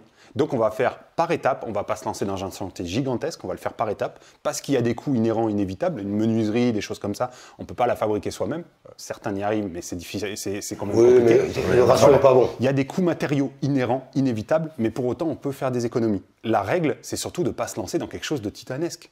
Il faut arrêter de croire qu'une journée est plus longue que 12, 14 heures, même déjà à faire sur le long terme, c'est pas tenable, qu'on est un surhomme, qu'on est plus fort que les autres. Non, il y a juste l'équation, et ça je le redis souvent, l'union fait la force, et si vous attaquez des gros volumes, eh bien, entourez-vous d'autres personnes et trouvez un système de troc, d'échange, parce que encore une fois, nous en maçonnerie, à la confrérie, les équipes, c'était les plus grosses équipes qu'on n'a jamais eues. Quand on a des correcteurs thermiques ou d'autres, on arrivait à avoir des équipes à 7, 8 personnes entre les jeunes qui faisaient la logistique, la matière, l'apport et les gars qui posent. Et là, on peut se permettre de faire des grands volumes. Exactement. Et je fais un petit aparté d'ailleurs, parce que c'est des retours clients aussi. On peut faire des armées de mouvements par des chantiers participatifs aussi, parce que c'est vraiment, il y a un vrai mouvement là-dessus. Vous voulez voir ce que c'est un chantier? Et je lance un truc à l'archipel, on sera 3000. Mais voilà, 3000, c'est trop. Voilà, déjà, il ne faut pas être trop. C'est super important, il faut être le bon nombre. Il faut penser que les habitants ne vont faire que l'intendance, gérer les choses. Et je pense qu'il est important de dire aussi qu'il faut investir dans ces chantiers. C'est-à-dire qu'il faut payer un accompagnateur ou payer un minimum un professionnel qui va conduire les travaux. Parce qu'on ne peut pas être de partout. Et surtout, j'estime que par rapport aux gens qui vont venir donner de leur temps et de leur énergie, on se doit aussi de leur apprendre quelque chose. Après, c'est ma manière de voir. Mais je pense que quand il y a un accompagnateur, on a la sécurité de dire le chantier va être bien fait, ça va tenir debout, c'est durable, parce qu'il y a toujours une règle, c'est on le fait une fois et on le fait pour de bon. Et on va apprendre des bonnes choses. Et les autres, voilà, tout le monde va être gagnant comme ça. Après, il reste l'option qu'on est en train de mettre en place, et c'est justement pourquoi on travaille énormément pour le moment. Au mieux, au minimum quand même, avoir déjà une formation complémentaire avec le cours théorique, avec la pratique. Savoir où on va, quoi. Au moins qu'il y ait une personne qui sache. Parce que ça, c'est important. Il y a tellement de petits paramètres à gérer que c'est quand même bien de les avoir. Ouais, Voilà. et puis et surtout les on-dit, j'ai encore répondu à un mail d'un client ce matin, les on-dit d'un artisan sur un autre ou d'une technique sur une autre, d'un commercial sur un autre. Ce matin, le cas de ce matin dont je peux parler, c'est un artisan chauffagiste qui se permettait de dire que la phytoépuration, globalement, c'était une arnaque et que tous les 8-10 ans, il fallait changer les graviers. Ce qui est totalement faux, ce n'est pas son domaine en plus d'activité, et tous les dires sont totalement faux. C'est des techniques qui ont 20-30 ans de recul, on traite les eaux de communes, les eaux usées de communes entières sur 20-30 000 habitants, équivalent habitants, ça fonctionne. Et donc là, c'est là ce qu'on entend, les dires et autres de personnes qui n'ont rien, qui n'ont pas la connaissance là-dedans. Attention, ce qu'un consultant normalement, et c'est d'ailleurs la qualité, comment on voit un bon consultant, un bon bureau d'études et autres, c'est pas quelqu'un qui sait faire des calculs ou qui sait parler. C'est avant tout quelqu'un qui sait vous simplifier les choses pour que vous puissiez les comprendre. Ah bah bien sûr. Parce que c'est la base de tout en fait. Pourquoi, comment moi, ça marche. J'ai pas envie que tu arrives et que tu m'étales de la confiture partout sur. Il y a un moment, je Et veux d'ailleurs, comprendre. moi je sais qu'à titre personnel, je veux que les clients, je ne travaille qu'en direct avec les clients, et je veux qu'ils soient moteurs. C'est-à-dire qu'il faut qu'ils cherchent à comprendre. C'est la base de l'autonomie à un moment. Il faut chercher à comprendre, même si on ne fait pas, ou si on délègue ou autre, ou on fait que partiellement. Il faut savoir ce qu'il y a derrière, il faut comprendre ses choix, parce qu'il y a toujours autant d'avantages que d'inconvénients. Il y en a toujours. Puis c'est eux qui vivront dedans aussi. Exactement. Il faut qu'ils sachent sur le long terme comment ça va vivre, comment ça va s'entretenir aussi. Il y a des inconvénients, il faut l'entretenir, il y a des choses, il y a des choix à faire. Et la durabilité de certains choix. Et après, encore une fois, je veux rassurer tout le monde, on peut très bien utiliser des procédés qui vont être onéreux, qui vont être peut-être industriels, qui vont être performants, mais il reste plein d'options qui sont pour moi rudimentaires. Ici, on est chez Brian. C'est une terre argileuse, j'ai déjà testé sa terre. Ça se voit au sol, Nono, regarde, on a piétiné déjà. Le ménage, non mais... Mais par exemple, si vous voulez un mode économique pour changer l'efflusivités, amener de l'hydrorégulation et amener de l'inertie dans cette maison, on a juste à prélever la terre qui est juste devant. Ce que tu disais. On va mélanger avec un peu de sable, on va faire un apport de chanvre, de lin ou d'autres matières et on va avoir un procédé économique, écologique et performant. D'ailleurs, je vais faire un peu de pub et vous parler d'une technique quand même qui est super importante. Dans la construction paille comme dans les enduits terre, ils ont créé des règles professionnelles. Tous les professionnels se sont mis d'accord pour que ça soit déjà assurable. Et ils ont fait quelque chose de très rare dans le bâtiment pour les enduits terre, c'est qu'ils ont fait une technique de validation sur site de la tenue des enduits. Et donc ça, normalement, c'est un référentiel, un cahier des charges qu'on trouve gratuitement sur Internet. Vous passez soit par le RFCP, le Réseau français de la construction paille. J'ai perdu le nom du réseau sur les enduits, mais vous le verrez là-dedans. C'est dans un livre, à la fin, en annexe. Et ce cahier des charges, on fait des carreaux de 20 par 20 de mémoire et des carreaux de 5 par 5. On en fait plusieurs mélanges. On fait des tests de charge. C'est super important de dire que quand on travaille avec des matériaux naturels, qu'ils soient préfabriqués à une usine semi-préfabriquée ou qui viennent du terrain, il n'y a pas de vraies règles. En fonction de la saison, le mélange bouge un peu, etc. Donc il faut faire des essais. Je crois que les gens vont comprendre que c'est au cas par cas. Il y a pas... Non, mais c'est bien, mais c'est bien de le dire. Les professionnels le font. Pourquoi un professionnel est plus rapide? C'est juste qu'il va déjà voir, il a déjà fait. Il fait ça, mon mélange c'est ça. Je dois le modifier comme ça. Parce qu'il l'a fait 10 fois, 20 fois, 100 fois. Vous ne l'avez pas fait tout ce nombre de fois. Donc il va falloir faire un peu de test avant. Il faut savoir perdre un peu de temps pour réussir derrière. Ou faire des murs moins important. On commence toujours par des zones un peu plus cachées. Là, il y a un escalier à côté de toi, une zone cachée moins importante. Et ben, on va commencer à faire par exemple un enduit dans une zone moins importante. On va faire les tests. Et au moins comme ça, le test n'est pas perdu. S'il marche, c'est parfait. Mais on va se dire, on n'attaque pas la grande surface tout de suite, quoi. Alors pour l'enduit terre, hein, si vous faites vous-même, il faut un test d'argile, il fait un apport de sable qui doit être mesuré et équilibré. Donc ça demande quelques tests au préalable par rapport au retrait et autres.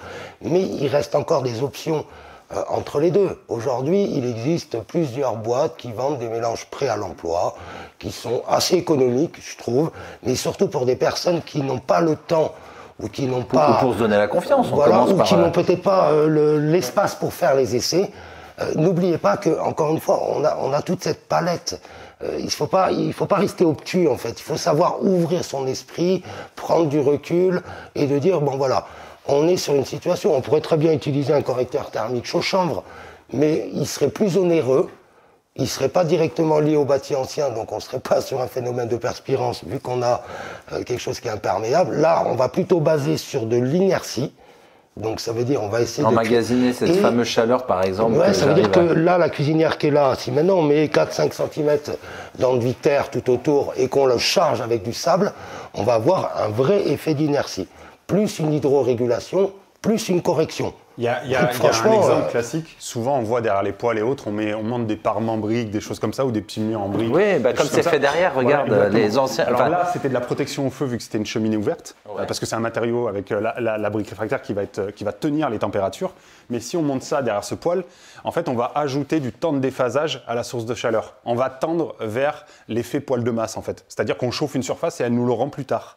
Et donc, quand on rajoute des enduits et de la masse sur l'ensemble des murs, eh ben on vient faire un peu le même principe. C'est-à-dire qu'on monte en charge une maison et elle va nous le rendre quand elle ne sera plus chauffée. On continue. Voilà, en plus, on est, encore une fois, moi, je sais très bien, on aurait pu tout casser. Le placo, revenir sur l'ossature, entre guillemets. Mais encore une fois, si on isole par l'extérieur, on sait qu'on a un minimum de perspirance. Mais encore une fois, on peut très bien utiliser, pour moi, le placo, c'est juste son effet froid et sa perspirance et son hydrorégulation qui est un peu... On peut très bien utiliser le placo comme un support. Pourquoi je dis ça? Parce que moi, dans tous mes rendez-vous, la notion économique et le fait de détruire et de refaire va amener des nouvelles matières. Là, aujourd'hui, du moment qu'on n'a pas de problème de capillarité, parce qu'ici c'est sain, le placo, il peut durer des années. La laine, le polystyrène qui est derrière, s'il ne se retrouve pas dans des situations... J'entends des rongeurs, il doit être bouffé. Alors, je ne sais pas, je ne peux pas l'expliquer, mais moi j'ai toujours constaté que tout ce qui est pétrochimique et tout ça, les rongeurs, ils adorent ça. C'est comme le McDo. Ouais, j'en sais Ils rien. aiment quand c'est cheap. Mais c'est quelque chose, j'ai jamais pu l'expliquer, mais j'ai pu le constater. En fait, c'est la dureté. En fait, ça vient d'un principe, c'est qu'il est très simple pour un rongeur de se déplacer dans un matériau polystyrène ou dans une laine de verre. C'est vraiment pas compliqué. Plutôt quelque chose de dense. La paille, on nous dit tout le temps, mais il va y avoir des rongeurs dedans. Non, parce que déjà de la paille, il n'y a pas de grains dedans. C'est des matériaux exempts de grains. Parce que moi, j'ai vu les premières maisons en paille. Mais parce que là, il faut le savoir, encore une fois, il y a un autre cahier des charges sur les règles professionnelles de la construction paille pour choisir les bottes. On ne fait pas rentrer n'importe quelle botte sur un chantier. Oui, et sa densité est importante aussi. Voilà, sa densité, son humidité, il y a de la botte de construction et il y a de la botte pour le fourrage. Nous, maintenant, on est revenu à l'extérieur. On a essayé d'expliquer rapidement, même si ça a fait 1 heure a priori, les différents choix qu'on menait à faire une isolation par l'extérieur dans ce cas-là. Ici, c'est un laboratoire en fait. On s'en sert de labo pour tester des choses et pour montrer différentes techniques. Donc en fait, ce qu'on va faire, c'est que chaque phase va être traitée différemment. C'est globalement se compliquer la vie, hein. On le dit clairement, ne faites pas ça. Faites simple, des fois la continuité et les mêmes matériaux, on va négocier en plus gros, etc. C'est bien plus simple. Mais là, c'est un cas de figure différent, c'est un exemple. C'est un cas d'école, voilà. Allez Nono, explique-nous ce que tu vas faire. Voilà, alors je reprends ce qu'il disait Ben. Là, on est sur l'effet où on a une orientation et on a des calories à l'ouest qui ne sont pas négligeables. Donc là, très chaud ça tape de ce côté-là. Donc c'est intéressant, c'est des calories qu'on pourrait utiliser dans notre intérêt pendant la période d'hiver, qui permettrait d'amener des calories. Donc on est sur une face, on va utiliser plutôt une isolation à base de chanvre. Donc on ne va pas se couper totalement de la masse, même s'il y a de la matière un peu dedans. Et on va utiliser la technique de banche et chanvre, mais pas comme on a fait là-bas, parce que le colombage, c'est quand même une technique particulière et qui demande de l'énergie. Après, on va éviter d'exposer. Donc je rajoute, pardon Ben, on est aux intempéries. Les intempéries viennent de l'ouest. Donc on va éviter d'avoir trop de bois, d'avoir trop d'ouverture, et on va vraiment donc poser une isolation et on va faire la peau, donc des enduits qui vont être adaptés au fait qu'elles sont aux intempéries. Ça, c'est vraiment la priorité à prendre en compte, localement, savoir d'où viennent les pluies battantes, en sachant que ça évolue aussi. Mais c'est vraiment la première priorité. On va investir, il faut protéger ce qu'on va investir. Après, si on revient aux 4 notions de tout à l'heure, c'est-à-dire isolation, temps de déphasage, inertie et effusivité, là, on ne va pas jouer sur de l'effusivité, c'est que à l'intérieur. L'effusivité, c'est le parement de finition. On va jouer principalement sur ce qu'on appelle l'inertie, un peu, surtout sur le temps de déphasage et l'isolation. Et pourquoi Nono veut faire de ce côté-là du chaud-chanvre, c'est parce qu'en fait, on a un mix d'un isolant, le chanvre, la Schönvott, et d'un liant minéral. Dans ce cas-là, la chaux. Ça pourrait être du terre paille et autres aussi. Cette liaison et ce fait-là fait que ce n'est pas un isolant. C'est plus un correcteur qu'un isolant. Quand on commence à en faire des très grosses épaisseurs, ça peut devenir un isolant. C'est généralement pas judicieux. Je fais un petit laïus juste sur le correcteur thermique et ses limites, mais un correcteur thermique c'est 5 cm, c'est pas 10, 20, c'est pas autant prendre un vrai isolant dans ce cas-là.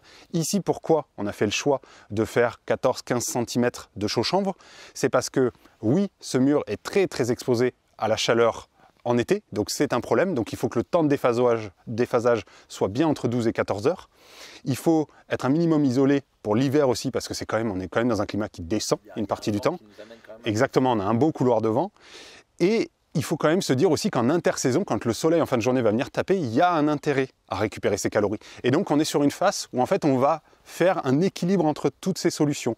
C'est-à-dire que le mélange chaud-chanvre sur 14, 15 cm, 16 cm va avoir une résistance thermique, le mur au global, je crois que de tête j'avais fait un calcul autour de 4, donc c'est pas excessivement performant, mais c'est pas mauvais. Un temps de déphasage dans ce cas-là de l'ordre de 12 heures, on n'a pas fait moins, donc ça va passer, c'est juste, mais ça passe. Et surtout, on a gardé une liaison quand même. Donc ça veut dire que vu qu'on est dans une zone avec des ensoleillements conséquents en intersaison, eh ben on va continuer à récupérer des calories pour récupérer de l'énergie gratuite. C'est propre à ce mur-là. On ne va pas faire les mêmes choix sur les autres murs. Excellent. On passe sur la face nord ? Celui-là, on fera juste un petit enduit. Je fais juste au niveau technique, on était sur la technique de colombage qui lui va nous permettre de tenir l'isolant et de le maintenir lié à la bâtisse. Là on va utiliser une technique de tasseau, donc on va créer une armature qu'on va venir noyer qui va nous permettre la liaison entre le chanvre Tu veux et du bois alors ça, on le montrera si à un tu autre veux du moment, bois, de on toute prend façon. la- Non, mais c'est important à dire, du moment où on commence à passer les 5 cm sur un mélange chaud chanvre ou un bancher, quelle que soit la technique, il faut quelque chose pour le tenir. Et en fait, la technique, c'est d'avoir des tasseaux qui sont portés au milieu du chemin, à un tiers ou à la moitié de l'épaisseur, de la future épaisseur de l'isolation, et qui vont tenir la matière. On a fait des tests derrière, là, avec des fonds de mélange et autres. Si on ne fait pas ces éléments-là, quand on appuie dessus, on les voit, ils se décollent en fait. Alors ils sont Mais liés c'est normal. ensemble, mais ils se décollent du support. Voilà. Donc ça, c'est normal. Donc voilà, il y a des choix à faire stratégiques en amont, et ça, c'est toute la réflexion de se dire, à cet endroit-là, si on fait ça, on prend tel mélange pour telle et telle raison, et du coup, si on prend tel mélange et telle épaisseur, on a telle et telle contrainte, donc il faut telle accroche. Après, on reste toujours sur du bois, on n'utilisera pas de ferraille au niveau de la conductivité, donc on est quand même, le bois, il a une 5 à 7 000 fois plus que le bois, je crois. Donc ça veut dire encore une fois, Ouais. déjà la chaux et l'acier c'est pas très compatible. Et deuxièmement, on va rester encore une fois, cette fois-ci on n'aura pas le bois apparent, il sera noyé dans le mélange. Et la technique, du coup, dans ces cas-là, c'est qu'on a en fait des chevrons, des lithos qui vont venir retenir la matière à l'horizontale, et sur ces chevrons, on va venir visser des vis qui vont faire phénomène d'entretoise, qui vont maintenir l'écartement final. On va venir plaquer des banches devant, des panneaux de bois ou autres, et on va venir bancher entre les deux en fait. Et on enlèvera et on remontera. Voilà, et après on Il y en a à la va lumière et à l'ombre. mais on va réutiliser le reste du bois qu'on avait coupé avec Brian, le bois du terrain, pour faire des encadrements, pour rester dans une esthétique. À la fin, on va finir avec un enduit qui sera le même enduit. Donc on va travailler plus sur de la chaux hydraulique parce qu'on est directement aux intempéries. On va quand même combiner avec un peu d'aérienne dedans. Et on va faire la liaison en enduit avec le reste de la maison. D'ailleurs, j'en profite rapidement, mais si on fait tout ça, et on parle des ponts thermiques, on parle du 5000 fois plus conducteur de l'acier par rapport à un isolant, c'est pas pour à la fin mettre un gond métallique qui traverse tout l'isolant pour tenir le volet en bois. On a réfléchi en amont comment on va tenir les volets extérieurs. Le bois, j'ai dit, est une centaine de fois plus conducteur qu'un isolant. C'est pas catastrophique, c'est quand même pas performant, mais ça peut passer. Et donc en fait, on va travailler et on aura prévu d'entrée de jeu aussi dans nos techniques comment on va se fixer. Et donc là, typiquement, ces techniques-là ont cet avantage-là, parce que si on a un chevron qui va tenir les lithos et la finition, et ben sur ces chevrons, on les a repérés, on a pris des photos, on sait où ils sont, on sait que demain, on peut venir se fixer là. Voilà, et en plus de rajouter un cadre en bois, si on doit fixer notre volet, on le fixera dans le cadre en bois qu'on aura mis au préalable. On va faire du préalable. vrai massif, du coup du cadre qui peut être structurel, et là ça aura son intérêt. Donc il faut avoir réfléchi à tout ça avant. La face nord, on est dans un cas de figure différent, c'est qu'on a une avancée de toit ici qui est beaucoup plus grande. Donc on va pouvoir s'amuser avec une solution qui est beaucoup plus économique, c'est la paille. La paille est l'isolant le plus écologique, le plus performant et le plus économique à l'heure actuelle. C'est un déchet de surproduction actuel et on peut le produire directement des champs en dehors de tout lobby. C'est pour ça qu'on a des coûts quand même bien inférieurs. Et surtout la région où on est, où il y a vraiment, on est dans des régions céréalières, donc c'est une matière qu'on ne fait pas venir de loin. Pour donner un ordre de grandeur, à performance thermique équivalente, c'est-à-dire une résistance thermique de l'ordre de 7 si c'est une botte de paille entière, et un temps de déphasage équivalent, ça veut dire qu'en matériaux préfabriqués, on prendrait de la fibre de bois. Si on compare à ces matériaux-là en ITE, en isolation par l'extérieur, la paille va nous coûter en fourniture au maximum 6 € du mètre carré, logiquement. La fibre de bois va aller taper à 50-60 € du mètre carré.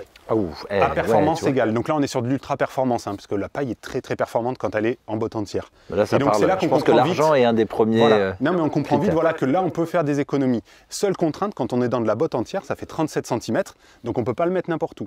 En sachant qu'on a au niveau national, donc sur le, je refais encore de la pub pour le RFCP parce qu'ils font un super boulot. J'espère qu'ils vont t'envoyer de la paille. Hein, non, on est tous participatifs là-dessus. On a une carte sur le site qui va vous permettre de trouver les négoces aussi, qui valident les bottes paille, comme ça vous la payez peut-être légèrement plus cher, quelques centimes, mais au moins vous êtes certain qu'elle respecte. Oui, elle est certifiée. Voilà, elle est bien compressée, comme tu disais. Bien compressée et exempte d'aliments. Voilà, exempte d'aliments, c'est pas n'importe quoi, parce qu'une fois que c'est enfermé, donc c'est pas pour se retrouver avec de la pourriture, de la tâche ou quelque chose qui marche pas. Oui, un truc qui attirait des rongeurs, voilà. Même si c'est pas le meilleur. Donc c'est juste un cadre. Et il existe maintenant, et ça commence à se développer de plus en plus avec le marché de l'isolation par l'extérieur, il va même y avoir une nouvelle édition des règles professionnelles spécifiques pour l'isolation par l'extérieur. Et on commence à voir de plus en plus des demi-bottes de paille. J'en parle rapidement parce que du coup, ça fait que 22 cm d'épaisseur. C'est pas si commun que ça. Et là, tu vas sur le site du RFCP, tu trouves le négociant et il y a quelques négociants qui le font. Il faut faire attention, il y a des revendeurs aussi. Mais on peut le faire soi-même aussi. Et on peut le faire qu'on a une technique.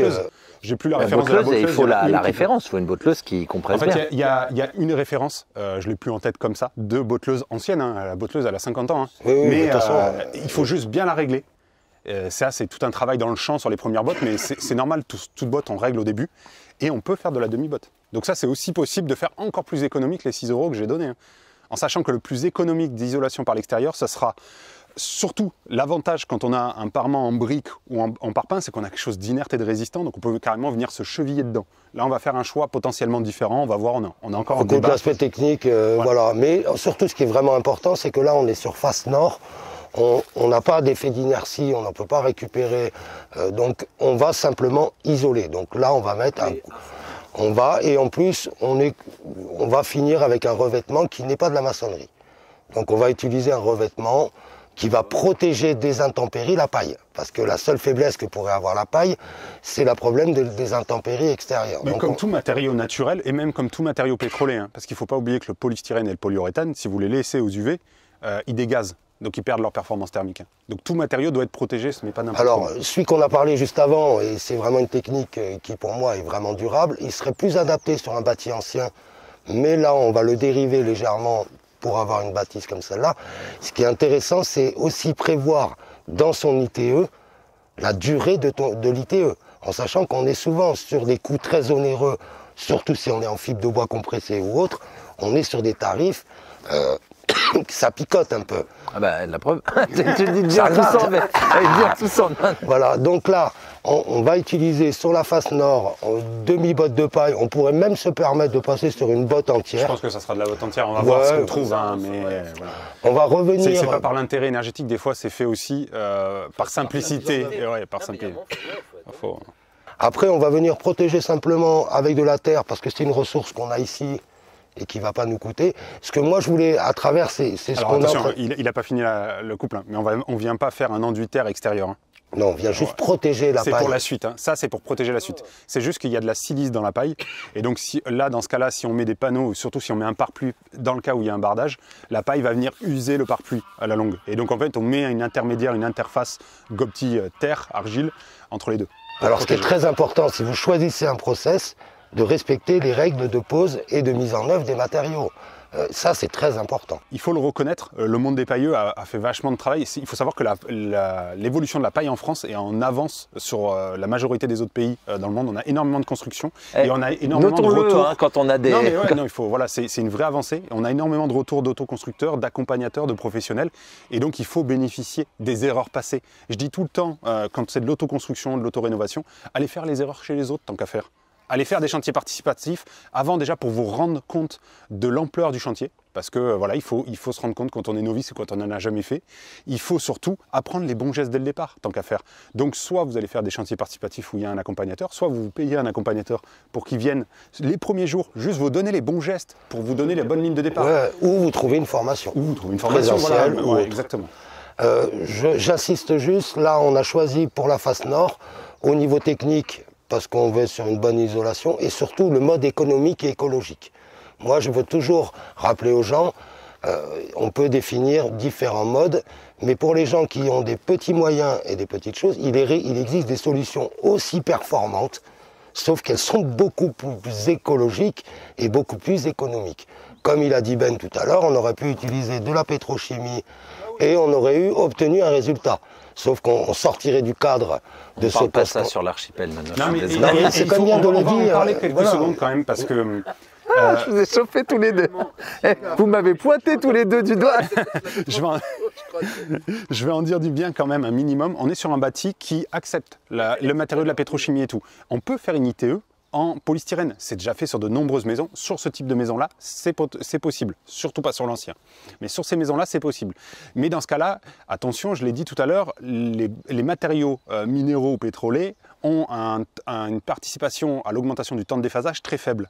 Donc ça veut dire que c'est possible, mais ça va être plus compliqué. Et donc en fait, si on prend que l'épaisseur pour la résistance thermique pour limiter les déperditions, c'est pas certain que dans ton cas, tu atteindras le temps de déphasage, je rappelle, 12-14 heures, les deux limites. Alors, je remets encore, on étale là-dessus, on est sur les primes rénov', on est sur de l'argent investi par les contribuables pour ce genre de choses. Donc si vous êtes dans un cadre où vous êtes éligible à la prime rénov ou à d'autres aides. Le problème, c'est qu'aujourd'hui, les matériaux biosourcés ont du mal à rentrer dans ces aides et je trouve ça très regrettable, encore une fois. Mais pour des gens qui ont des petits budgets, des petits revenus et qui veulent quand même obtenir de la performance, c'est toujours un petit plus. Ça va être un petit plus. Après, ils le changent en combien de temps, Nono? Dans 20-30 ans, ils doivent changer par contre. Alors, bien sûr, si c'est sur l'ancien, on va dire qu'il faut, au cas par cas, sur une maison moderne comme ça peut être acceptable. Clairement. Et ça peut tenir s'il y a un enduit par devant ou des choses comme ça. Ou un bardage. Parfois avec Ben, on essaie toujours de vous dire qu'il n'y a pas d'absolu. Si vous avez vraiment, mais on sait très bien qu'on visite énormément de gens et la crise économique que vit pour le moment beaucoup de gens, à un moment, essayez de trouver des solutions. De toute façon, on analyse les devis des artisans. Moi, j'analyse et on voit vite qu'il y a... on revient juste en arrière, en fait. Pour moi, on revient juste à il y a 30-40 ans, à une période où, en fait, il était juste impensable de faire intervenir un artisan. On faisait intervenir des spécialistes, des couvreurs, des zingueurs, des choses vraiment trop techniques. Mais il y a plein de choses qu'on faisait soi-même. Ouais, pas les enduits, les choses comme ça. L'isolation, l'électricité, la plomberie, nous, on le faisait. Et c'est normal, on est juste en train de revenir à ce monde-là. En fait, les années 2000 ont été un monde plus d'assistés où on fait appel tout le temps, mais c'est normal que les artisans soient payés. C'est les 30 glorieuses, qui ont changé ça. Hein. Donc dernière façade, on fait quoi cette fois, Nono? Alors justement, on va faire une isolation par l'extérieur avec des matériaux biosourcés qui sont référencés par les DTU, parce que là, la paille, elle vient d'être référencée. Le chanvre, c'est un peu problématique parce qu'il sera toujours sur une base hydraulique ciment. Ouais, voilà, donc par rapport au mélange qu'on propose à la chaux aérienne qui est basé sur le béton romain et la carbonatation de la matière, ça reste une situation efficace mais légèrement marginalisée par notre société. Donc je reviens à ce mur, on est sur le mur est et on va utiliser cette fois-ci le bois compressé. Donc on va utiliser un matériau qui est industriel, qui est très performant, qui a des super résultats.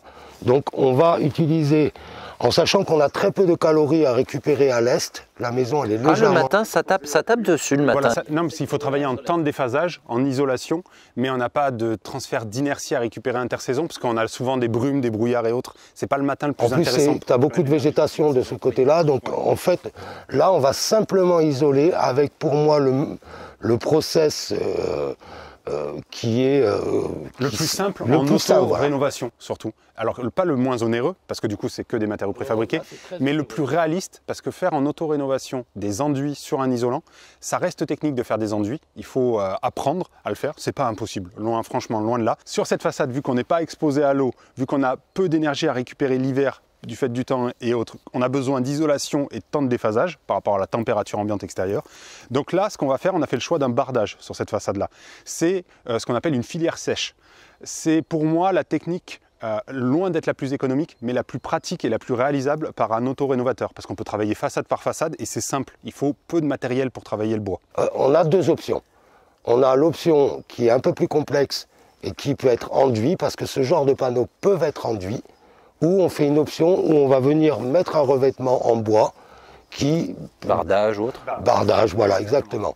Et là, la règle, du coup, c'est qu'on va faire une ossature qui viendra tenir le bardage. Il faut bien le tenir sur quelque chose, alors que l'enduit, on peut arriver à le fixer et l'accrocher sur l'isolant. Là, on va prendre un isolant moins haute rigidité. On va prendre même du semi-rigide, potentiellement. On va faire une ossature qui viendra tenir après un pare-pluie, des lithos contre lithos pour faire une ventilation. Il y a un bardage, ventilé en haut, ventilé en bas. Il faut bien faire attention. Et dans cette ossature-là, le jeu, c'est de venir faire passer de l'isolant. Par précaution, on va venir faire passer, si possible, 2 couches d'isolant croisées en priorité. Ça va permettre, on croise toujours les isolants, parce qu'à chaque jonction de panneau, 1 mm d'écart, c'est 10% de perdu sur les panneaux. Donc, en croisant tous ces phénomènes-là, on va limiter les problèmes. On va même, quand on a, par exemple, sur du bâti ancien et qu'on utilise ces techniques-là, on peut même avoir des lisses horizontales et des lisses verticales qui vont nous permettre de récupérer l'aplomb aussi, qui vont nous permettre de nous fixer dans les bonnes pierres et pas dans l'enduit chaud qui ne tient pas au milieu. Et donc, on peut arriver à en faisant des croisements de chevrons. En plus, on n'a plus que des ponts thermiques ponctuels au lieu d'être linéiques. Linéique comme ça, c'est une ligne. Ponctuel, le fait de croiser nos deux, on n'a plus qu'un point en contact et en plus, il est en bois. Donc, on vient limiter la casse pour gagner de la performance. Alors, je rajoute un petit truc, tout ce qu'a dit Ben, c'est exactement ça. On a l'option semi-rigide, donc ossature bois, isolation en panneau semi-rigide qu'on va croiser une fois. Pare-pluie HPV, voilà. Haute perméabilité à la vapeur d'eau. Parce que du coup, il faut toujours évacuer. Voilà, et on évacue vers l'extérieur l'humidité toujours. Et après, on a une lame d'air et on a la pose d'un bardage.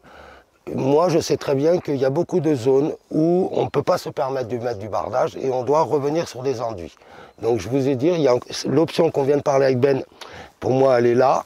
Et il y en a une qui est au-dessus encore au niveau du tarif. C'est les panneaux de bois rigides cette fois-ci, qui vont être posés avec rosace. Et parce que dans des endroits, on est obligé de finir avec des enduits.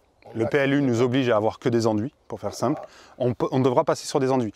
C'est pas obligatoirement plus cher, attention, parce qu'un bardage en bois de qualité, ça coûte de l'argent quand même. C'est juste que si on fait ou on fait faire. Moi, je dirais c'est juste au niveau de la matière. C'est vrai qu'on pourrait compter, ça dépend encore une fois où on s'approvisionne et tout. Mais sur la technique, avec les rosaces et le bois compressé, on a des enduits sous couche au préalable. Mais par contre, on peut finir avec une finition, donc une isolation pertinente, efficace, et avec le final enduit à la chaux, classique. Donc on pourrait avoir une illusion d'avoir une maison qui est dans le style bâti ancien. On pourrait même faire des enduits très sympathiques. Comme s'il y avait une grosse masse, alors qu'en fait derrière c'est du Alors, bois. encore une fois, c'est une illusion, mais on voit bien que dans les paramètres, les PLU et d'autres, on se retrouve avec des contraintes. Mais c'est faisable sur des panneaux rigides. Alors là, on a expliqué deux process qu'on a un peu mélangés avec Ben, mais on redissocie ossature bois, fibre de bois, fibre de chanvre, ce qu'on veut, semi-rigide. Donc on est sur un isolant qui a une certaine rigidité, mais qui a quand même une certaine souplesse. On n'est pas sur du rigide. On va utiliser bien sûr un pare-pluie pour venir protéger et que notre isolant soit durable dans le temps. Et après, on va utiliser directement le bois. Moi, je conseillerais du bardage vertical avec sens de pouce au préalable. Donc, on a une évacuation de l'eau qui est dans la verticale, parce que le système de bardage horizontal, ça vieillit pas bien. C'est bien moins résilient et on va même aller encore plus loin. Il faut vraiment parler de la clé pour la durabilité du bardage, aussi au-delà même qu'il soit vertical, c'est la ventilation derrière. L'impact de la grille en partie haute et en partie basse est généralement le sous-dimensionnement ou le mauvais entretien, et généralement cause de plus d'un tiers du vieillissement du bardage. Parce qu'en fait, on a un volume d'air qui condense entre les deux, et cette eau condensée, le bois, il n'aime pas l'eau, les trois quarts du temps. Donc le bois, oui, et l'isolant non plus. Ouais, et l'isolant non plus. Donc on fait attention à ça. Et c'est ça qui est bien dans ces filières sèches, c'est qu'on peut travailler façade par façade aussi. On fait un week-end, on prépare l'ossature. Après, on est prêt. Le week-end suivant, on pose les isolants, on recouvre tout de suite. Un isolant, quand vous voyez les chantiers en bord de route, là, avec les isolants apparents, souvent en plus c'est un peu jaune, c'est un peu de la laine de verre, ça prend une pluie, 30% en moins de performance. Donc c'est stupide, on a acheté quelque chose qui est onéreux, on a fait un impact écologique et on l'a détruit. Mais la fibre de bois va perdre temporairement si elle est mouillée. Elle peut, à la longue, si elle est mouillée trop régulièrement, perdre indéfiniment aussi. Alors de toute façon, dans le process, on l'a dit, il y a une lame d'air qui est positionnée entre le pare-vapeur et le bardage, et qui est cette lame d'air qui permet d'évacuer l'humidité pour éviter la condensation. Et donc ça permet d'avoir un isolant qui est beaucoup plus durable. Encore une fois, évitez de faire des choses sur une obsolescence contrôlée. Si vous faites pour 20 ans au prix où coûte une ITE, l'opération, elle n'est pas bonne. Bon, c'est un beau tour. Il y a plus qu'à maintenant, j'ai envie de vous dire. Ouais, maintenant, il faut se mettre au boulot. Petite question, messieurs.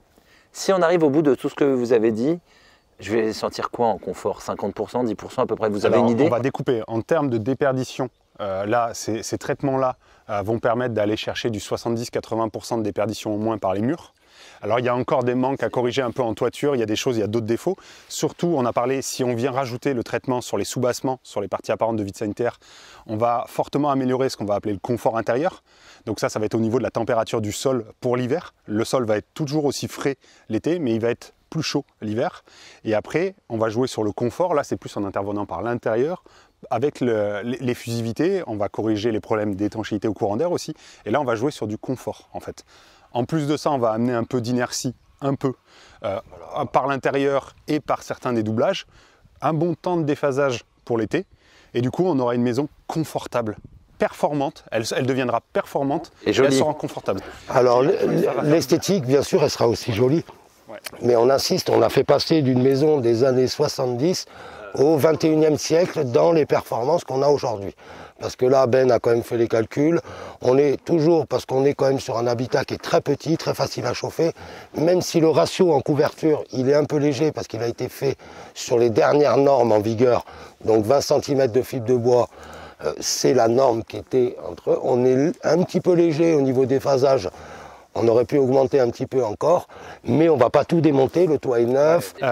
C'est quelque chose d'intéressant, ce qu'il vient de dire, c'est que la petitesse, le format raisonnable de la maison pourrait nous faire dire « ouais, mais au pire, on va gagner que 3 stères de chauffage en plus, parce qu'en fait, la maison n'est pas immense. » Mais en termes de confort, c'est pas du tout la même. Et c'est ce qui va faire la différence entre des petits habitats anciens en pierre qui eux ont une inertie et donc on va peut-être se permettre de très bien isoler la toiture et de peu isoler les murs, mais parce qu'en fait on peut produire beaucoup de calories. Ça représente que quelques stères par an parce que le volume est petit, mais vu qu'on a de l'inertie, du coup on va pouvoir stocker ces calories et nous les rendre. Ça fera pas l'effet que tu as en dents de scie, alors que dans ton cas, oui, on pourrait chauffer tout le temps, ça consomme pas tant que ça. Mais le truc, c'est qu'en termes de confort, c'est une plaie, parce que dès que tu te couches, 2 heures après, il fait 5 degrés, quoi. Ça tombe. Ouais, et en plus, elle est carrément austère, parce que moi, depuis que je viens à l'archipel, j'ai toujours la même sensation. C'est comme ça que voilà. Après, sur la correction, on n'a pas parlé de correction des sols, on a surtout parlé du confort d'été. Les gens ont le choix, encore une fois. On peut très bien venir corriger l'effusivité du sol. On passait même sur un simple flottant, hein. On pourrait déjà commencer à avoir une amélioration. Il faudrait qu'il soit quand même massif parce que le stratifié a une tendance à être froid, mais il y a quand même un gain hein, si on met une fibre de bois de 5 mm entre les deux.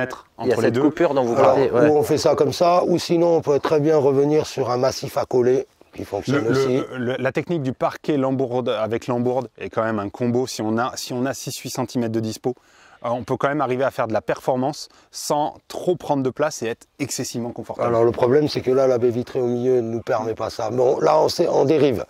Messieurs, vous partez dans si on doit Est-ce que résumer... vous pouvez vous... instant promo. Moi je sais qu'il y en a, ils vont dire mais quel chanceux. J'ai quand même 2 experts. Les 2 experts, vous, chacun dans vos domaines, vous êtes appelés pour faire des consultings ou en bureau d'études, c'est des études, je présume qu'on dit. Allez, instant promo, je suis obligé quand même de vous renvoyer l'appareil, monsieur. Déjà, ce qu'il faut dire, c'est qu'on la rencontre a fait ça et c'est grâce à toi. Déjà, merci aux gens aussi, parce que les retours qu'on a, c'est exceptionnel. Il faut que les gens soient patients. Chez moi, il y a des listes d'attente maintenant, permanentes. Oh, monsieur. Mais parce que... non, viens, on lui fait. Oh, le pauvre.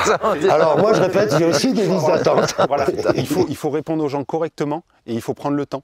C'est pas une machinerie, on n'est pas des grandes sociétés et on ne veut pas le devenir en fait. On veut rester à taille humaine et garder ce rythme. On a beau travailler un paquet d'heures par semaine, on ne travaillera pas plus. Et après... vous avez une vie comme tout humain. Voilà, c'est exactement. Il faut trouver un équilibre. Donc on a chacun nos activités de consultance, de modélisation et autres. On est même complémentaires sur certains dossiers. J'ai vu que vous avez fait des chantiers, des avez des clients ensemble, en sachant que quand l'un vient, l'autre ne vient pas. On ne viendra jamais les deux. Enfin, c'est très rare. Je ne pense pas qu'on viendra les deux en même temps parce que déjà en termes de coût et en termes de rentabilité vis-à-a-vis du client. C'est-à-dire qu'il y a un investissement d'argent, voilà.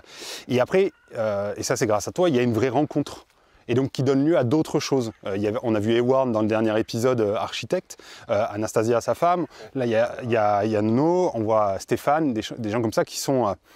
on a des rencontres humaines au-delà de ça. Pour ceux qui nous ont vus à Paris, on est parti en bande à Paris, on s'est bien amusé pendant le salon du Survival Expo, etc. Et là maintenant on est en train de créer un autre projet ensemble. Alors je crois que vous n'avez pas arrêté d'en parler à droite et à gauche. Il y a du boulot, ça représente des centaines d'heures de travail. La création d'une formation en ligne pour la rendre le plus accessible possible. Sur un premier sujet qui est le correcteur thermique, parce qu'on a une vraie demande, parce qu'on a un vrai problème, c'est des solutions où il y a peu de coûts matériaux, énormément de coûts main-d'œuvre. Donc c'est des solutions qu'il est intéressant de faire soi-même parce qu'en fait on a de moins en moins d'artisans qui veulent les faire. Ou du moins sinon c'est à des prix stratosphériques. Voilà. Et donc en fait on est juste en train de répondre à l'évolution de la société qui revient à commencer à faire soi-même les choses. C'est bien en rapport avec l'autonomie. Exactement. Totalement. Alors, il y a un rapport avec l'autonomie, avec l'envie de faire. Et encore une fois, la suite logique après le travail de diagnostic et de conseil qu'on fait avec Ben, c'est à un moment de ne pas laisser les gens comme ça dans le néant. Donc c'est vrai que là, on prend beaucoup d'heures, donc on passe beaucoup de temps pour créer un format qui est vraiment économique, complet, où on essaie d'apporter un peu tout le film qu'on a vu aujourd'hui. on voit qu'il y a énormément de notions à maîtriser, que c'est pas juste là, en prenant quelques informations sur Internet qu'on va d'obtenir cette équation qu'on a fait aujourd'hui sur l'archipel. Il faut se poser, il faut analyser, il faut apprendre. On essaye de faire les choses correctement à notre niveau. C'est la première, donc aussi on essuie un peu les plâtres du travail en commun, de monter une formation. C'est pas donné à tout le monde, il y a un travail de pédagogie à avoir. Il faut à la fois pas tomber dans un extrême des équations et autres, parce qu'on ne va pas former des professionnels, on va juste faire quelque chose de concret, abordable, financièrement le plus possible, financièrement, mentalement, parce que voilà, on a tous une vie, tous un travail, et il faut qu'on dédie un temps à ce chantier-là, et il faut que ça soit réaliste. Donc ça va venir, ça va arriver dans les mois qui viennent, on est en plein dedans, on va y arriver, il y aura d'autres suites, il y aura d'autres types de formations qui suivent. Justement, les ITE, pourquoi on a fait le choix de 3 ITE ici? Donc on utilise un peu l'archipel comme un chantier école pour développer les isolations par l'extérieur, qui seront des modules qui vont arriver après le correcteur thermique, parce que la priorité là est la demande, et surtout c'est le premier qu'on va sortir, c'est le correcteur thermique et la finition sur correcteur thermique. Messieurs, j'ai envie de vous remercier déjà pour votre présence ici. Bureau d'études, j'autonomise. Benjamin Vialan, merci beaucoup. Noël Delwick, la construction écologique. Tapez Noël Delwick sur Google aussi, vous allez voir ça. Tapez construction écologique, vous allez voir sa figure partout à Nono. Merci beaucoup, messieurs. Merci à tous et merci à toi. Allez.